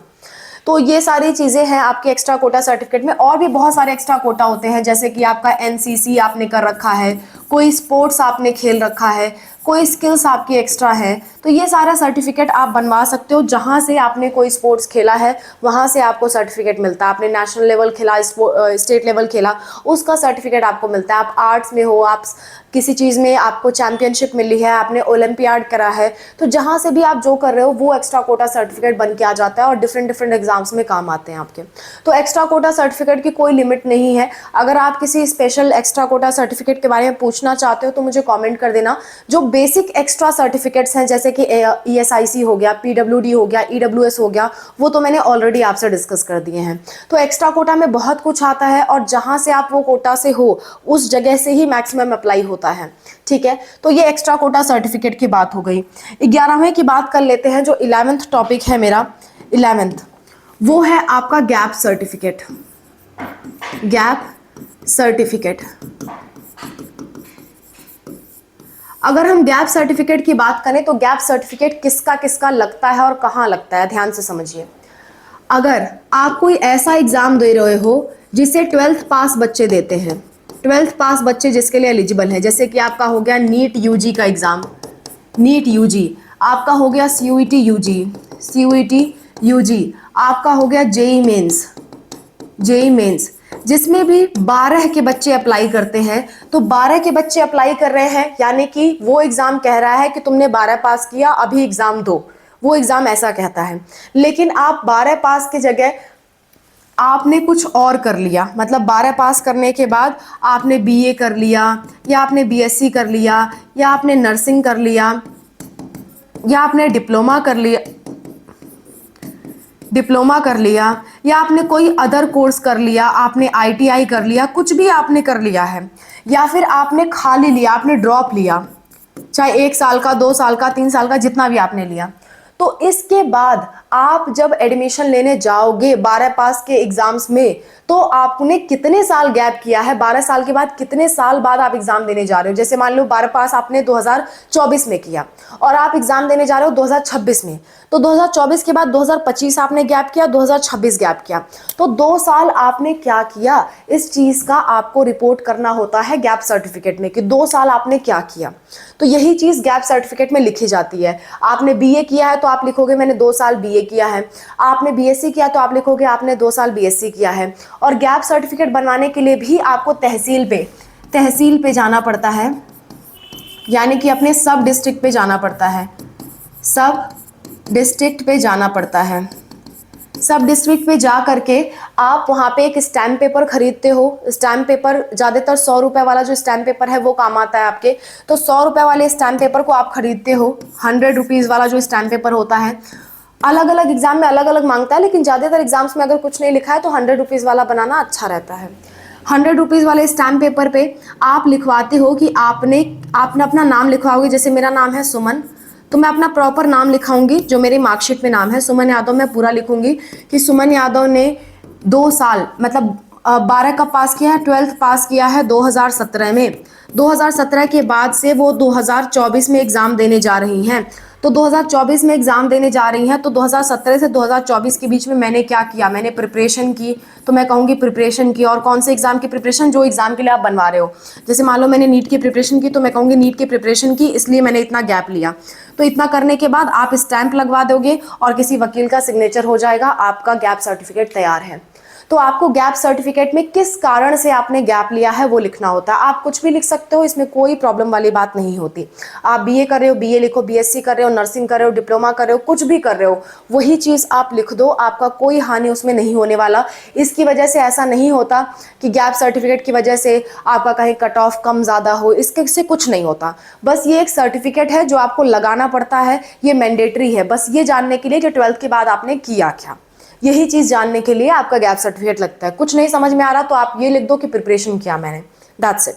इतना करने के बाद आप वो सर्टिफिकेट बनवा लीजिए, वो आपके काउंसलिंग में काम आएगा। इससे कोई फ़ायदा नहीं होता, लेकिन नहीं लगाओगे तो नुकसान ज़रूर होगा, एडमिशन नहीं मिलेगा। ठीक, अब 12वें सर्टिफिकेट की बात कर लेते हैं। 12वां सर्टिफिकेट जो है 12th है आपका टीसी, जिसे आप ट्रांसफ़र सर्टिफिकेट कहते हो, माइग्रेशन, और नेक्स्ट है आपका कैरेक्टर सर्टिफिकेट। ये तीनों चीज़ अलग अलग होती हैं, मैं एक साथ बता रही हूँ क्योंकि एक जगह से बनता है। ये तीनों चीज़ें अलग अलग होती हैं, ठीक है। कैरेक्टर सर्टिफिकेट जो है, अगर आपका 6 महीने से ज़्यादा पुराना है, 6 मंथ से पुराना, तो कई बार कई सारे एग्जाम में आपको इसे अपडेट करवाना पड़ता है। अपडेट कराने के लिए आप साइबर कैफे से अपडेट करा सकते हो, या फिर जिस स्कूल से आपने पढ़ाई की है, जैसे मान लेते हैं 12th पास करने के बाद आप 12th के बेस पे कोई एग्ज़ाम देने जा रहे हो, जैसे कि नीट, सीयूटी, ये सब 12th वाले एग्ज़ाम हैं, 12th का सिलेबस उसमें पूछा जाता है। तो 12th बेस पे जो एग्ज़ाम देने जा रहे हो उसमें 12th का ही कैरेक्टर सर्टिफिकेट लगेगा।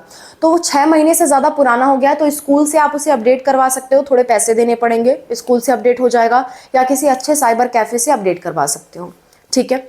नेक्स्ट, टीसी हर एक बोर्ड में मिलता है, हर एक स्कूल में आपको टीसी मिलता है। जब आप स्कूल छोड़ के जाते हो तो वहाँ से आपको टीसी दिया जाता है, और वो टीसी आपके काउंसलिंग्स में काम आता है। जहाँ भी आप कहीं एडमिशन लेने जाते हो, एडमिशन लेने जाते हो, वहाँ पे आपको काम आता है। इसी तरह माइग्रेशन भी होता है, ये भी आपको स्कूल में से मिलता है, और ये आपको स्कूल छोड़ने के बाद मिलता है और आपके एडमिशन में काम आता है, जिस भी नए जगह आप एडमिशन ले रहे हो। तो ये तीनों ही चीज़ें आपको कहीं से बनवाने की ज़रूरत नहीं होती, ये आपको स्कूल से मिलती हैं। हाँ, कोई कोई स्कूल ऐसा होता है जिसमें माइग्रेशन सर्टिफिकेट नहीं मिलता, जैसे कि यूपी बोर्ड के जितने भी स्कूल्स होते हैं वो आपको माइग्रेशन सर्टिफिकेट नहीं देंगे। तो टीसी और माइग्रेशन में से कोई एक भी आपके पास है ना, तो वो काम चल जाता है। कुछ स्कूल्स टीसी नहीं देते, कुछ स्कूल माइग्रेशन नहीं देते, लेकिन दोनों में से एक ज़रूर आपको मिलेगा अपने स्कूल से या अपने कॉलेज से। दोनों मिल रहा है तो दोनों लीजिए, एक मिल रहा है तो एक लीजिए, कोई बात नहीं, लेकिन दोनों में से कम एक आपके पास होना चाहिए, तभी आपका एडमिशन हो पाता है किसी नेक्स्ट जगह अगर आप एडमिशन करा रहे हो। और कैरेक्टर सर्टिफिकेट थोड़ा अपडेटेड रहे तो अच्छा है, ये भी आपको अपने स्कूल से ही मिलता है। और स्कूल से इसको इश्यू कराने के लिए कई स्कूल वाले 100-200 चार्ज करते हैं, लेकिन कई स्कूल वाले फ्री में आपको ये चीज़ प्रोवाइड कर देते हैं, ठीक है। और गैप सर्टिफिकेट का भी मैंने जो आपको बताया था, इस गैप सर्टिफिकेट में भी पैसे तो 100 रुपये लग रहे हैं, लेकिन बनवाने के लिए कई बार वकील लोग 500 रुपये आपसे चार्ज कर सकते हैं, लेकिन 500 रुपये से ज़्यादा चार्ज नहीं लगता। अगले की बात कर लेते हैं, जो हमारा 13वां सर्टिफिकेट है वो है डोमिसाइल। 13th है हमारा डोमिसाइल। डोमिसाइल को हिंदी में कहते हैं निवास प्रमाण पत्र। निवास प्रमाण पत्र, डोमिसाइल को हम कहते हैं निवास प्रमाण पत्र, यानी कि जहां आप रहते हो उस जगह का आपको कोटा मिलता है। जैसे अगर आप यूपी से हो तो यूपी के कॉलेजेस में आपको कोटा मिलेगा, आपको बेनिफिट मिलेगा, आपकी कट ऑफ कम जाएगी। तो अगर डोमिसाइल बनवाते हो आप तो जहां के आप निवासी हो वहां का डोमिसाइल सर्टिफिकेट बनवा सकते हो। वहां का डोमिसाइल सर्टिफिकेट बनवाने के लिए आपको क्या करना होता है, आपको तहसील पे जाना होता है, यानी कि सब डिस्ट्रिक्ट पे। वही सेम काम है, सब डिस्ट्रिक्ट पे आपको जाना होता है, और सब डिस्ट्रिक्ट पे जाने के बाद आपको क्या करना होता है, अपना आधार कार्ड, ठीक है, अपना, और कई बार पेरेंट्स का भी आधार कार्ड मांगते हैं लोग, तो अपने पेरेंट्स का भी आधार कार्ड लें और अपना भी, खुद का भी सेल्फ आधार कार्ड भी लें। आधार कार्ड लगेगा, आपकी फ़ोटो लगेगी, ठीक है, और साथ साथ में कोई कोई एड्रेस प्रूफ भी मांगता है, एड्रेस प्रूफ अलग से भी मांगते हैं, जैसे कि आपका राशन कार्ड वगैरह हो गया, राशन कार्ड हो गया, ये कभी कभी मांगा जाता है, ये ज़रूरी नहीं है। राशन कार्ड, ड्राइविंग लाइसेंस, ये सब आपसे मांगा जा सकता है, पासपोर्ट, लेकिन ये बहुत ज़्यादा ज़रूरी नहीं है। अगर नहीं भी है तो भी आपका चल जाएगा। तो ये चीज़ देने के बाद आप डोमिसाइल बनवा सकते हो। डोमिसाइल बनवाने के लिए या तो आप तहसील से बनाओ या तो आप ऑनलाइन भी अप्लाई कर सकते हो। इसके लिए किसी भी अच्छे साइबर कैफ़े के पास आप जाओगे, वो ऑनलाइन अप्लाई कर देते हैं, जिसमें जो तहसील का लेखपाल है वो उसे सिग्नेचर या स्टैम्प मार करके दे देते हैं, और वो आपका ज़्यादा वैलिड रहता है अगर आप ऑनलाइन बनाओ तो, ठीक है। और इसकी जो वैलिडिटी है ये लाइफ टाइम होती है, लेकिन कई एग्जाम ऐसे होते हैं जो 2 साल से ज़्यादा पुराना नहीं लेते। तो अगर आपका पुराना है तो अपने एग्जाम वाइज आप चेक कर लें कि आपके एग्जाम में कितना पुराना एक्सेप्ट कर रहा है, ठीक है। अगला बात कर लेते हैं, जो आपका 14वां है, 14वां जो सर्टिफिकेट है 14th, वो है आपका medical certificate. Medical certificate, medical certificate क्या होता है, क्यों मनाया जाता है? मेडिकल सर्टिफिकेट ये बताता है कि आपका शरीर में कोई ऐसी प्रॉब्लम तो नहीं है जो आसपास के लोगों को फैल सकती है या आसपास के लोगों को दिक्कत कर सकती है, या कॉलेज में जाने के बाद कॉलेज की कुछ अलग रिस्पॉन्सिबिलिटी आपके प्रति बन जाती है। उसी के लिए मेडिकल सर्टिफिकेट बनाया जाता है। मेडिकल सर्टिफिकेट बनवाने के लिए आपको अपने गवर्नमेंट हॉस्पिटल, जो भी आसपास के गवर्नमेंट हॉस्पिटल हैं, उनके पास जाना पड़ता है। गवर्नमेंट हॉस्पिटल, खास करके जिला अस्पताल के पास जाइए, ज़्यादा अच्छा है। गवर्नमेंट हॉस्पिटल में आपका चेकअप होगा, जो बेसिक चेकअप्स होते हैं वो चेकअप आपका होगा।